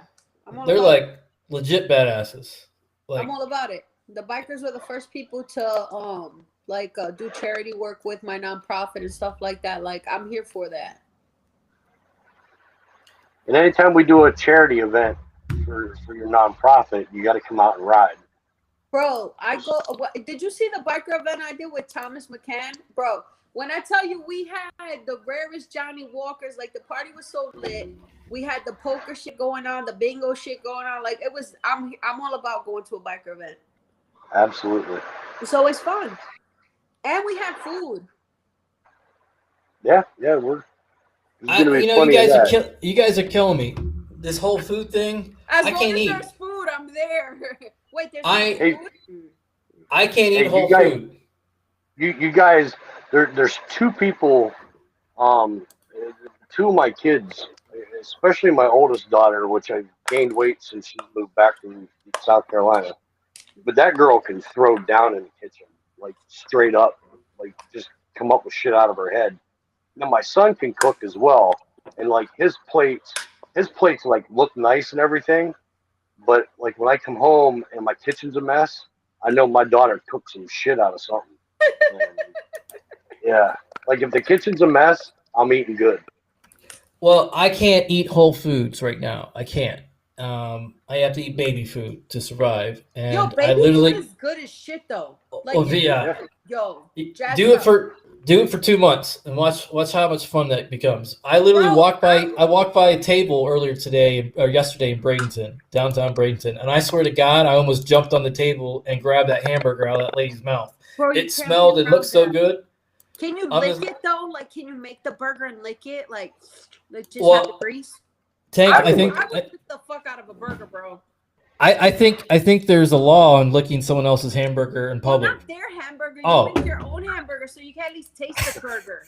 If you can't eat solid, just eat the grease. Like I know that sounds Spanish, Oh shit! but you're thinking about it, right? You're like, that sounds kind of good though. Like I might Here, lick the fuck out Can you that see burger. that? Can you see that? What is it? Don't That- lick the burger. No, that's the shit I have to eat twice a day to stay What healthy. is it? Oatmeal? It's like green shit and fruits and vegetables and smoothies and all that good stuff. You're gonna but be I'm still- mean and mean. I'm still I'm way mean, back right? at licking somebody's burger in public. So. Yeah. Yo, I got quarantine extra thick, so like I should probably be doing that drink smoothie diet with you. Well, I can't wait to eventually get off of that diet train. Believe me, because I I'm miss over my here food. licking burgers and shit. Like, All right, guys, we're gonna wrap this up. Mel and them must be really talking about some serious stuff. I haven't heard anything back from to her. bed. Yeah, and probably, Supermom, she's the VP of the charity, and she's got her plate full. So, B, thank you for coming on. Tank, hey, always your brother, man. You stop in Bye. anytime you want. And our thank you to Cyrus Yarbrough. He'll be on the podcast here in a couple weeks. B, you've got some. Hold on. Better late than never. My It's bad. Mel! Sorry, I got a shadow attached to me too. So sorry. Well, we were just saying, Supermom might have been, having to play like 10 roles at once. Well, welcome, Melanie Hey. Popko. Hey Mel, What's up, everybody? it's happening. Oh, being you know, Hey. Hey, girl. Tank hey. Tank went out and had a good laugh tonight at the comedy club, off the Hook Oh Comedy yeah. Club. Oh, awesome. Yeah, and B, she's been thrown down writing plays and shit, and she was gonna do something tomorrow, but decided she ain't messing with those negative vibes. So hey, We don't Here Hey, we can are. can I just say I'm so excited to see your Christmas tree because mine's up too, and I keep getting all kind of shit for it. Oh, I put my Christmas tree up like 2 weeks ago. I don't give a shit. Mine always goes up 2020 November anything 1st. goes. Hey, this is what I got. Fluffiness. I did it for the colors and the fluffiness. Right? This is all I got. It brings me joy, and we need all the joy we can get right now. So I'm putting my shit up Absolutely. and leaving it up. But aren't the kids? Don't you feel like the kids are more calm when you have the tree up and the little twinkle lights? Like my son is totally cool with it right now. Oh, my kids are cool with it, but as far as calm, hell no. They're throwing ball. They play like Battlefield with the They're counting ornaments. down to Christmas right now. Yeah, and every night there's a letter to Santa Claus and cookies, even though they know Santa doesn't come yet. But they leave him a letter every night, and they leave him cookies every single night. And then this one here wakes up every night and goes, "Is there presents yet?" And I'm like, "No, it's not Christmas yet." That's so great. yeah. Hey Mel. Before Christmas, I personally know Santa, so before Christmas, I can make sure that Santa pays a visit to your house. Yes, please. I'll send you an email with some pictures. Oh my God, yes. I've been like, we're going to Bass Pro Shop on Monday, but they're doing like a big plexiglass window so the kids can't sit on his lap. So I'm like, Yeah. But I've been looking everywhere for Santa. So yes. They poked out I got Santa. you They put him in a bubble. I know. That's what I told my kids. I said, "Do you really want to go to Bass Pro this year?" I said, "I'm all about going and seeing Santa Claus." I said, "But you can't touch him." I said, "You don't want him to get sick, so you can't touch him." But isn't he technically wearing a mask because his beard is so big and fluffy? It's not like it's fucking, you know what I mean? Yeah. Well, and then they're still taking temperature checks. Like you can't even go up to the plexiglass window. She's going to fall off my chair. You can't even go up to the plexiglass window if you have a fever. So I don't know. Well, I heard that there's a secret medicine that Santa's going to take. So for like one day when he comes to your house, he can't get infected or he can't infect anybody else. Yeah, well, I just keep saying it's the magic of Christmas that he can't get sick, but we don't want to, we don't want to chance it. So we have to make sure that we're safe. Yeah. All right. So Mel, Yes. now that you had you just came from a very, kind of important meeting to me, right? Mom Squad meeting. Yes. So the Mom Squad podcast. So it's the moms of the Mom Squad. We all met just a little bit ago. There's 4 of us. 3 of them just met each other. So it was awesome to do like a meet and greet. And they even said at the end of it that how exciting it was to just actually get to see each other and talk. But we're going to start our recording our shows next week. Fridays and Saturdays are our go-to nights. So next week is going to be Saturday, but technically we're going to be doing them Fridays. But yeah, so we're going to start our very first recording. We have 4 shows already figured out as to what we're going to do. Our first show will just be an intro to meet the moms of the Mom Squad. So that way everybody kind of gets an idea of who we are, what we're trying to do, the ideas that we're going to have with the podcast. Then our second show is going to be about the education and teachers and the whole kids staying at home, doing schooling, going face to face. We have a teacher that's going to come on and actually talk because she's done the virtual school and then she's been in the building. So we're going to just kind of be able to talk a little bit about that and the stress and the anxiety that the parents are seeing and also get a teacher's aspect of it as well. Our third show we're going to be doing is going to be about small businesses. We're going to bring moms on that have small hustles. Anywhere from craft businesses to the color street with the nails to we have pure romance consultants. I mean, we're going to have about 5 or 6 ladies on during that show, give them about 10 minutes to talk about their product, how they do their shows and their, whatever they do to get their product out and give them the ability to plug themselves. And then our 4th show, we're going to get a couponer on. So we're going to figure out how to start saving money, how to become Do I know this couponer? I don't know this couponer yet, but okay. But that is our 4th show to help build the stockpiles because I need to figure out how the hell to coupon because let me tell you, these kids right here eat me out of house and home, and my son with the way he uses soap in the shower, I need to have a garage full of it because he still stinks when he comes out of the shower, but he uses a whole bottle of shampoo, so I don't get it. The bottle of their shower time, right? Now, Dee, you mentioned it earlier, and Mel is part of the solution to one of these problems, insurance. She is in the insurance industry. She has her, is it the 205 license, Mel? I have my 215 and my appointment. 215. Yeah, and I have an appointment with United Healthcare. And so part of the solutions to these problems that we're talking about, open enrollment's here now. Is that correct, Mel? Yes, open enrollment for under 65 actually began on November 1st, and it runs until December 15th, I believe. I could be wrong on the actual end date of it, but we are right now in the prime of open enrollment. Now, next week, we'll have you on the podcast, actual podcast, so we can talk to the national audience on what we can do, right? Some Yeah. Absolutely. Different things you should be looking for in a plan. The pros and cons of some plans. If you have, medical issues, what you should be looking for, what direction you should be going in, plans to stay away from, that, some unethical agents, unfortunately, are out there that'll, are only looking at dollar signs and not looking at, the actual client. So I'll definitely kind of, give you guidance in that aspect. And if it's something that I can help individuals on, I'm more than happy to. And if not, I have lots of different people in my pipeline that, that I can steer you to the right person. All right. Let's try to make that our Wednesday episode next week and figure out a time that we can all do that. And B, you don't have to hang out anymore. You're tired, girl. If you want to hang out, you're more than welcome to. I don't want to keep you on. I just want to catch up with Mel on some of the other topics. We'll see you guys. Thanks, Thanks V. for hanging out and waiting for me. We love having you on, V, and we'll see you on next week. And Mom Squad's going to be on Shaquille's network as well, so it's a good platform. It'll be available everywhere, and you're more than welcome to talk to Mel. I'm just helping the moms. Because, like I told Tank here, are you? Oh, she's gone. Like I told Tank, I told his wife. I said, smack him upside the head, just like I told your husband. You do your husband sometimes, because sometimes men are the worst at our own health, right? Tank. I agree. Sometimes it takes the woman getting us into a doctor, and insurance is a foreign language to us, thanks to all the special interest.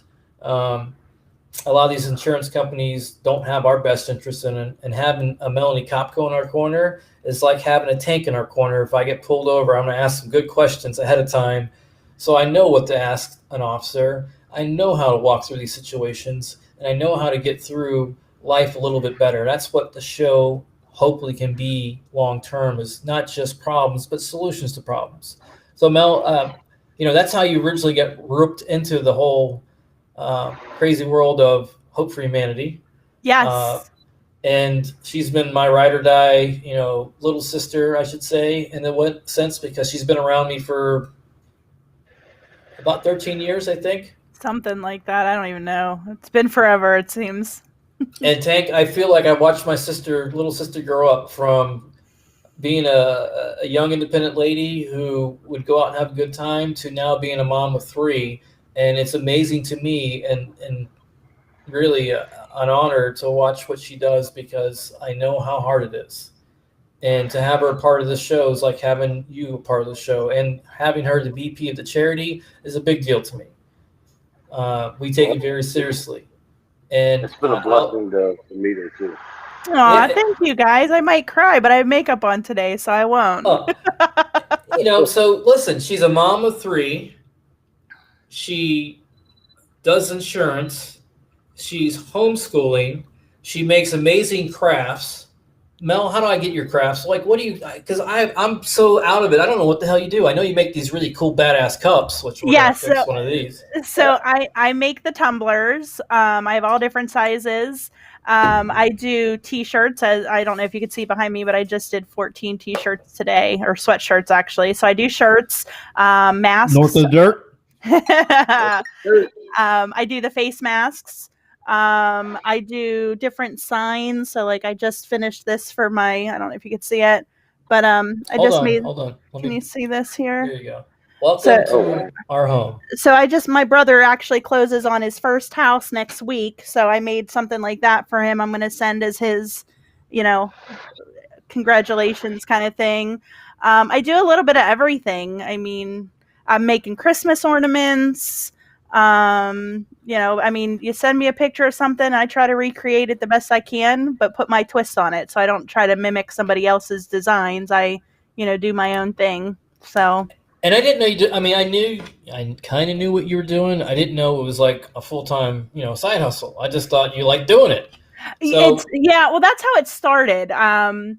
It was just something. I have really bad anxiety and depression. So I was on medications and they were not doing anything good for me. And I always just found my escape by, using kind of creativeness and always just trying to do crafts and stuff like that with the kids. And then after my car accident, I used a little bit of my money to invest in some, machines that will kind of help. And we were going to Disney World, and I told my husband I needed to get a special machine to make all my shirts, and he never tells me no, which is a good thing and a bad thing. So I bought this machine and made T-shirts, and then it went from there. And then I was in a Secret Santa, and I had to buy somebody a present, and I went online and I ordered a cup from a lady, and then I got it, and I went, I can make this. Like, I paid how much money for this? Okay, well, I could probably make these. And next thing you know, I'm making myself a five cup turner and spitting cups out left and right. So it's definitely grown. I hope to continue to grow it because it's definitely helped my family, and it keeps me sane at times. But it's a lot of fun. And, now with the holidays, it's something, that can be customized and something different for other people. So I think I see some Punisher tumblers coming down the pipeline. Tank. Well, I was actually going to ask if there's a link to where people can order these, because I'll definitely post it on our page. So everything I do is custom made to order. So I don't have anything that's pre-made, but I have a Facebook page. It's Melon Ray's Craft Shack. And you could friend it and invite people to it and follow it. Spell it out.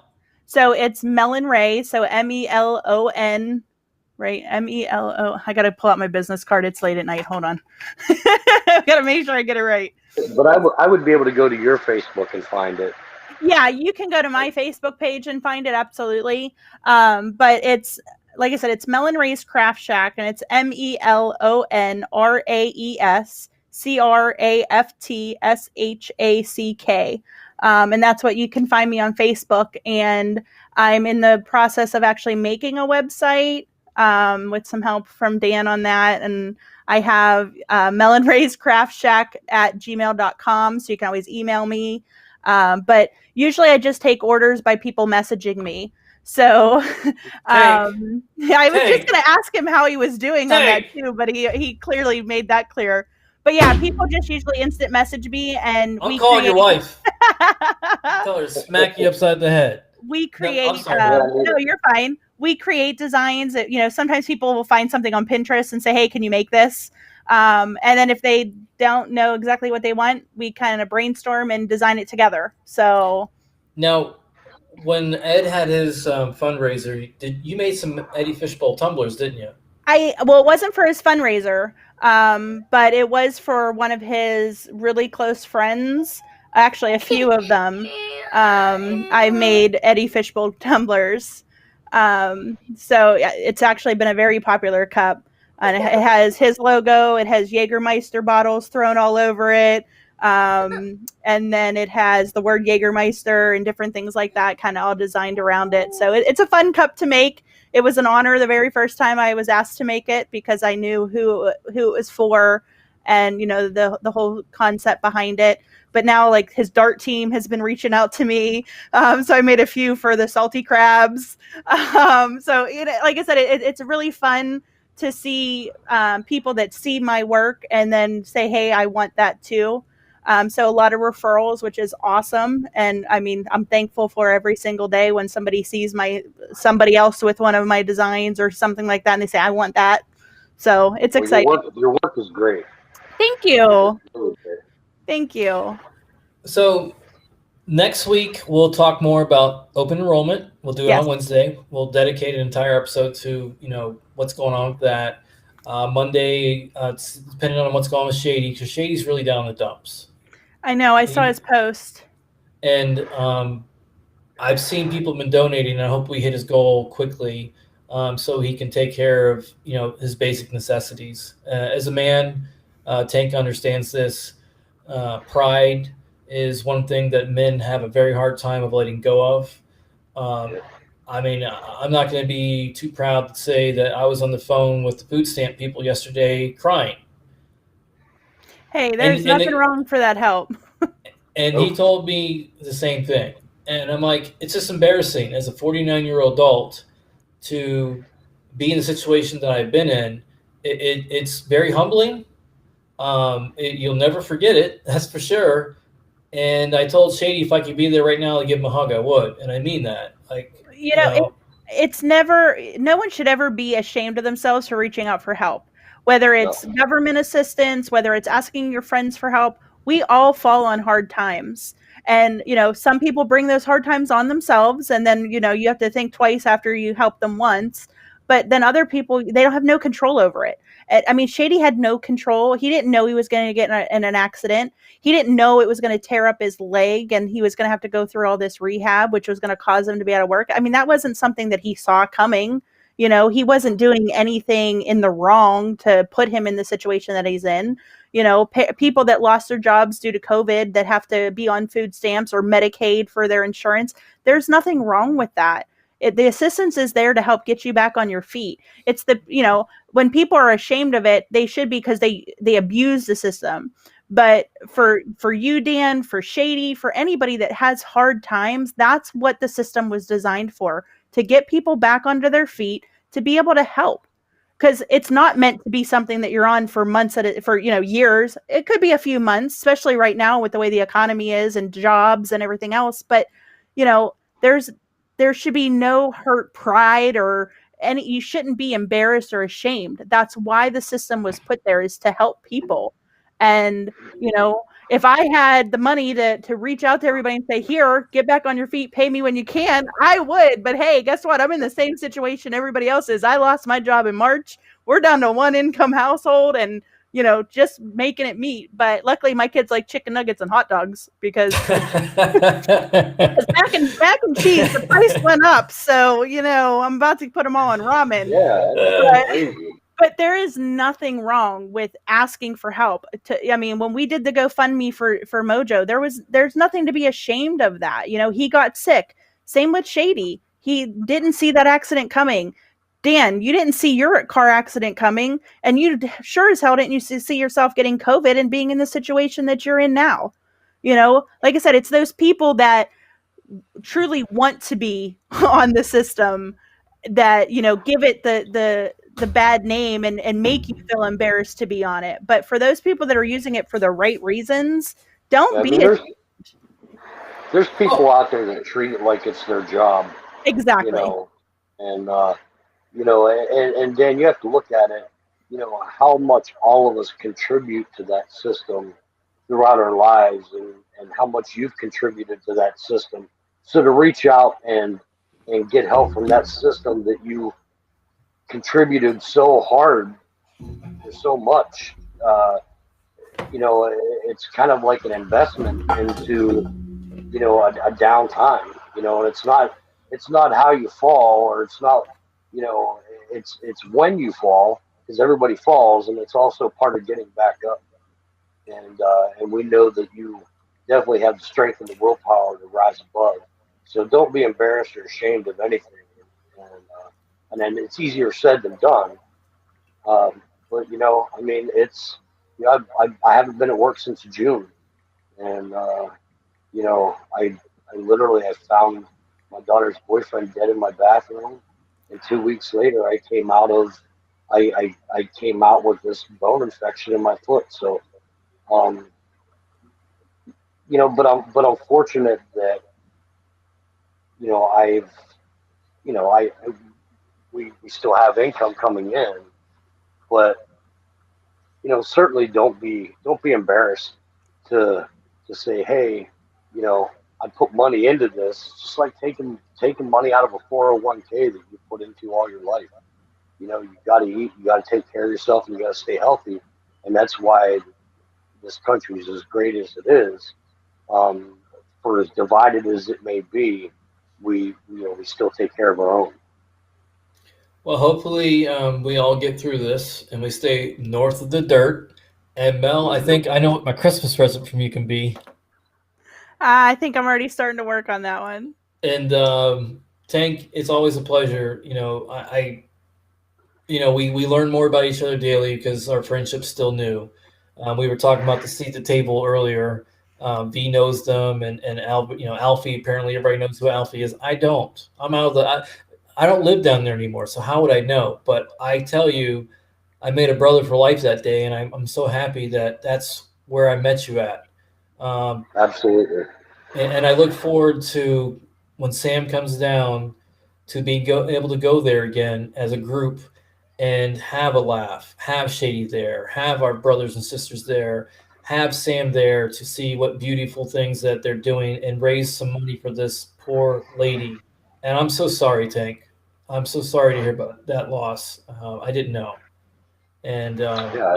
you're a strong man, and that's why you're the president of the Collier County chapter edition of the Punishers, which is a law enforcement motorcycle club in Collier County, SoFlo. And I guess apparently you guys made an announcement last week about a join of more members, like what do you call it? The four, what was it? The Four Kings.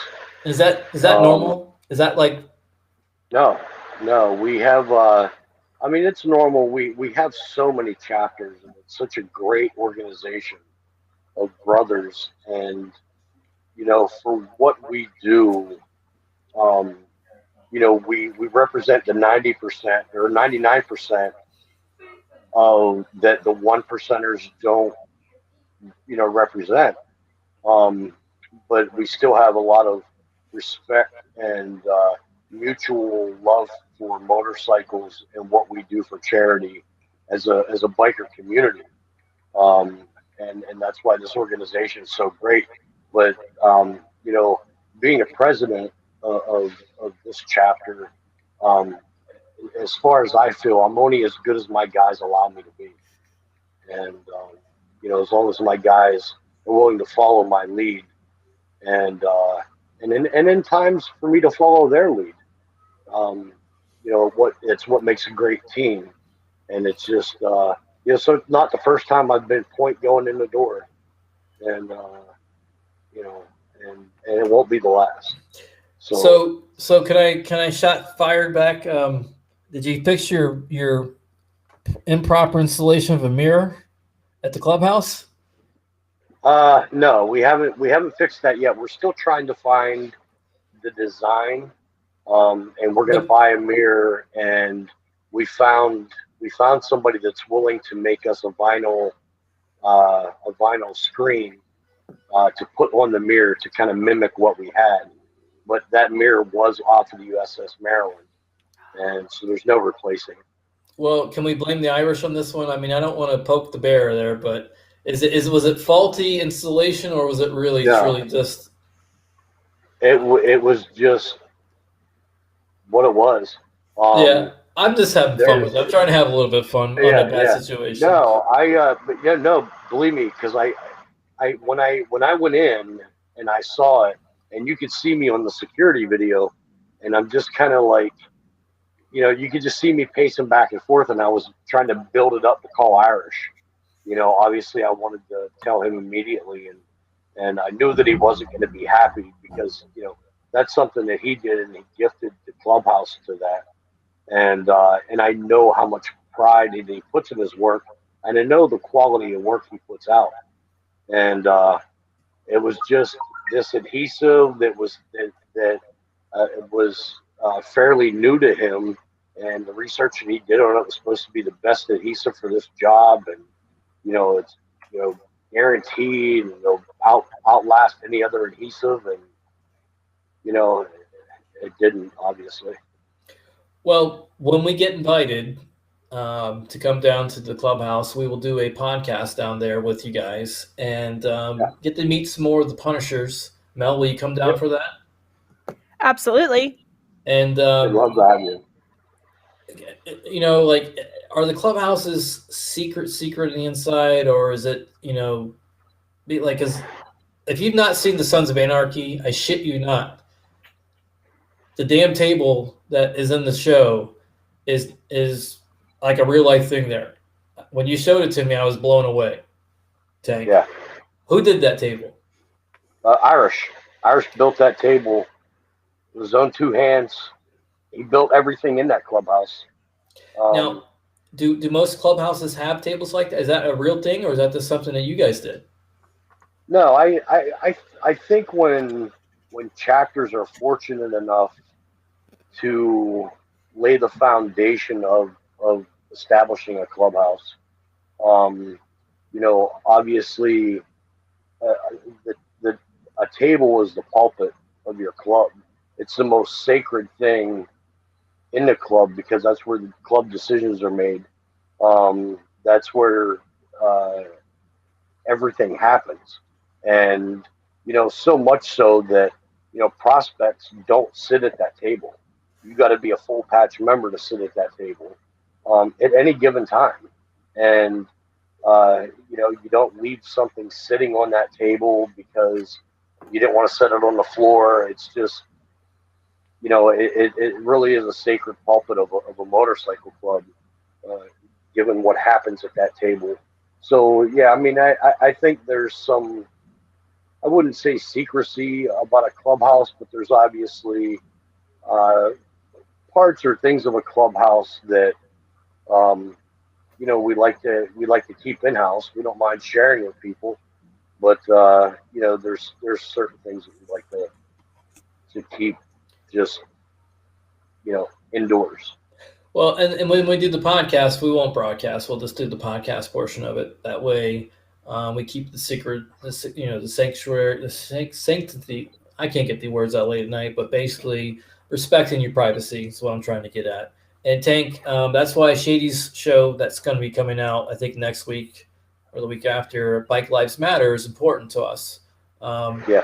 When I met you, I knew nothing about motorcycle clubs. Only thing I knew was about Shady and as a brother reaching out after his accident, which was the day after his accident. So I look forward to his show coming out, learning more, having you guys as brothers. Thank you, Mel, for coming on late after the whole long day you've had as a super mom.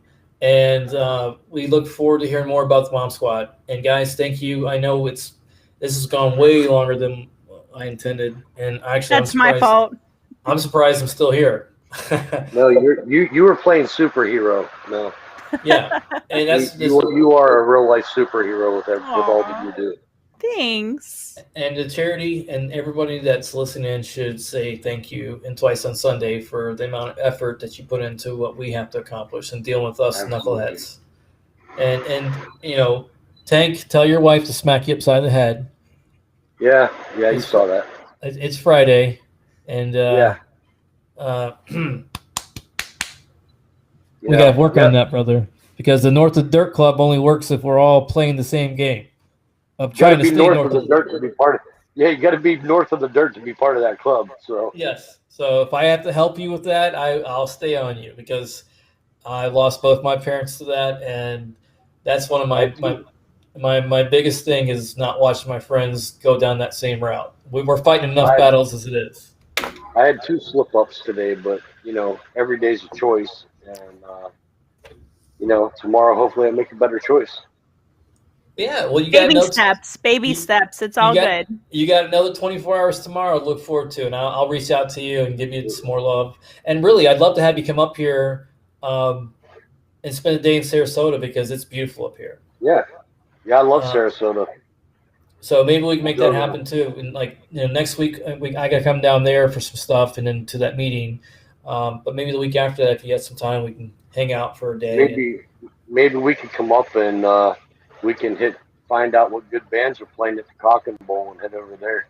That's always a good spot with a bonfire going in the back. And then in December, all the moms of the Mom Squad, so my girlfriend Jennifer from Pennsylvania, are actually going to be in Florida. She's coming to visit me. So I know all the moms, the 4 of us are going to get together. So maybe we can get everybody else together too. So that way it'll be like everyone getting to kind of meet in person and knowing who's actually, the members of the podcast. Yeah, that's great. Everyone, thank you for tuning in. If you listen, we're also on the Dan the Messenger. It's Dan the Messenger 2020, right, Mel? Is that the page? Dan the Messenger 2020, or is it just Dan the Messenger? It's just Dan the Messenger. The only thing with the 2020 is the Hope for Humanity 2020. Okay, but the Dan the Messenger webpage is 2022. But everything else is Dan the Messenger. Yes. Correct? Yes. So Facebook, YouTube, Instagram. Apparently, I got to get a TikTok. I mean, you heard. I'm working on it all too.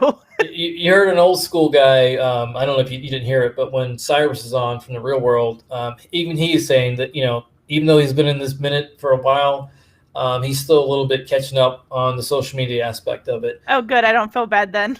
Yeah.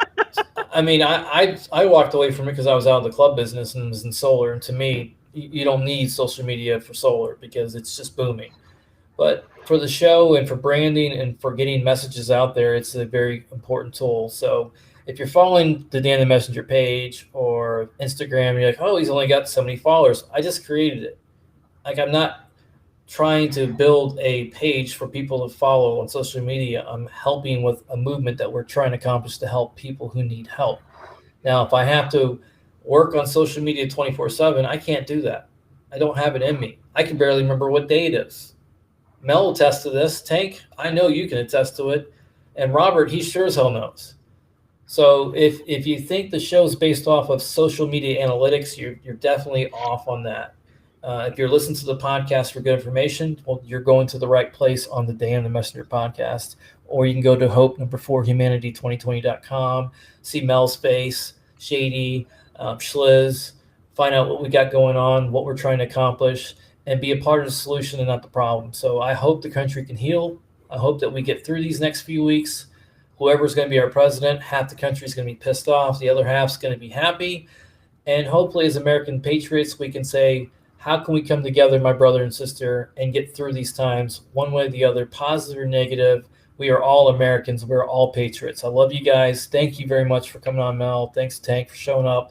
Thanks you, V. And most importantly, thank you, Cyrus, for stopping in on his vacation while he's here with his girlfriend on her birthday party. So I'm very humble when we do these things. So thank you, guys. And Thank everybody, you. let's get out of here. I'm done. I'm burnt toast. Good night, guys.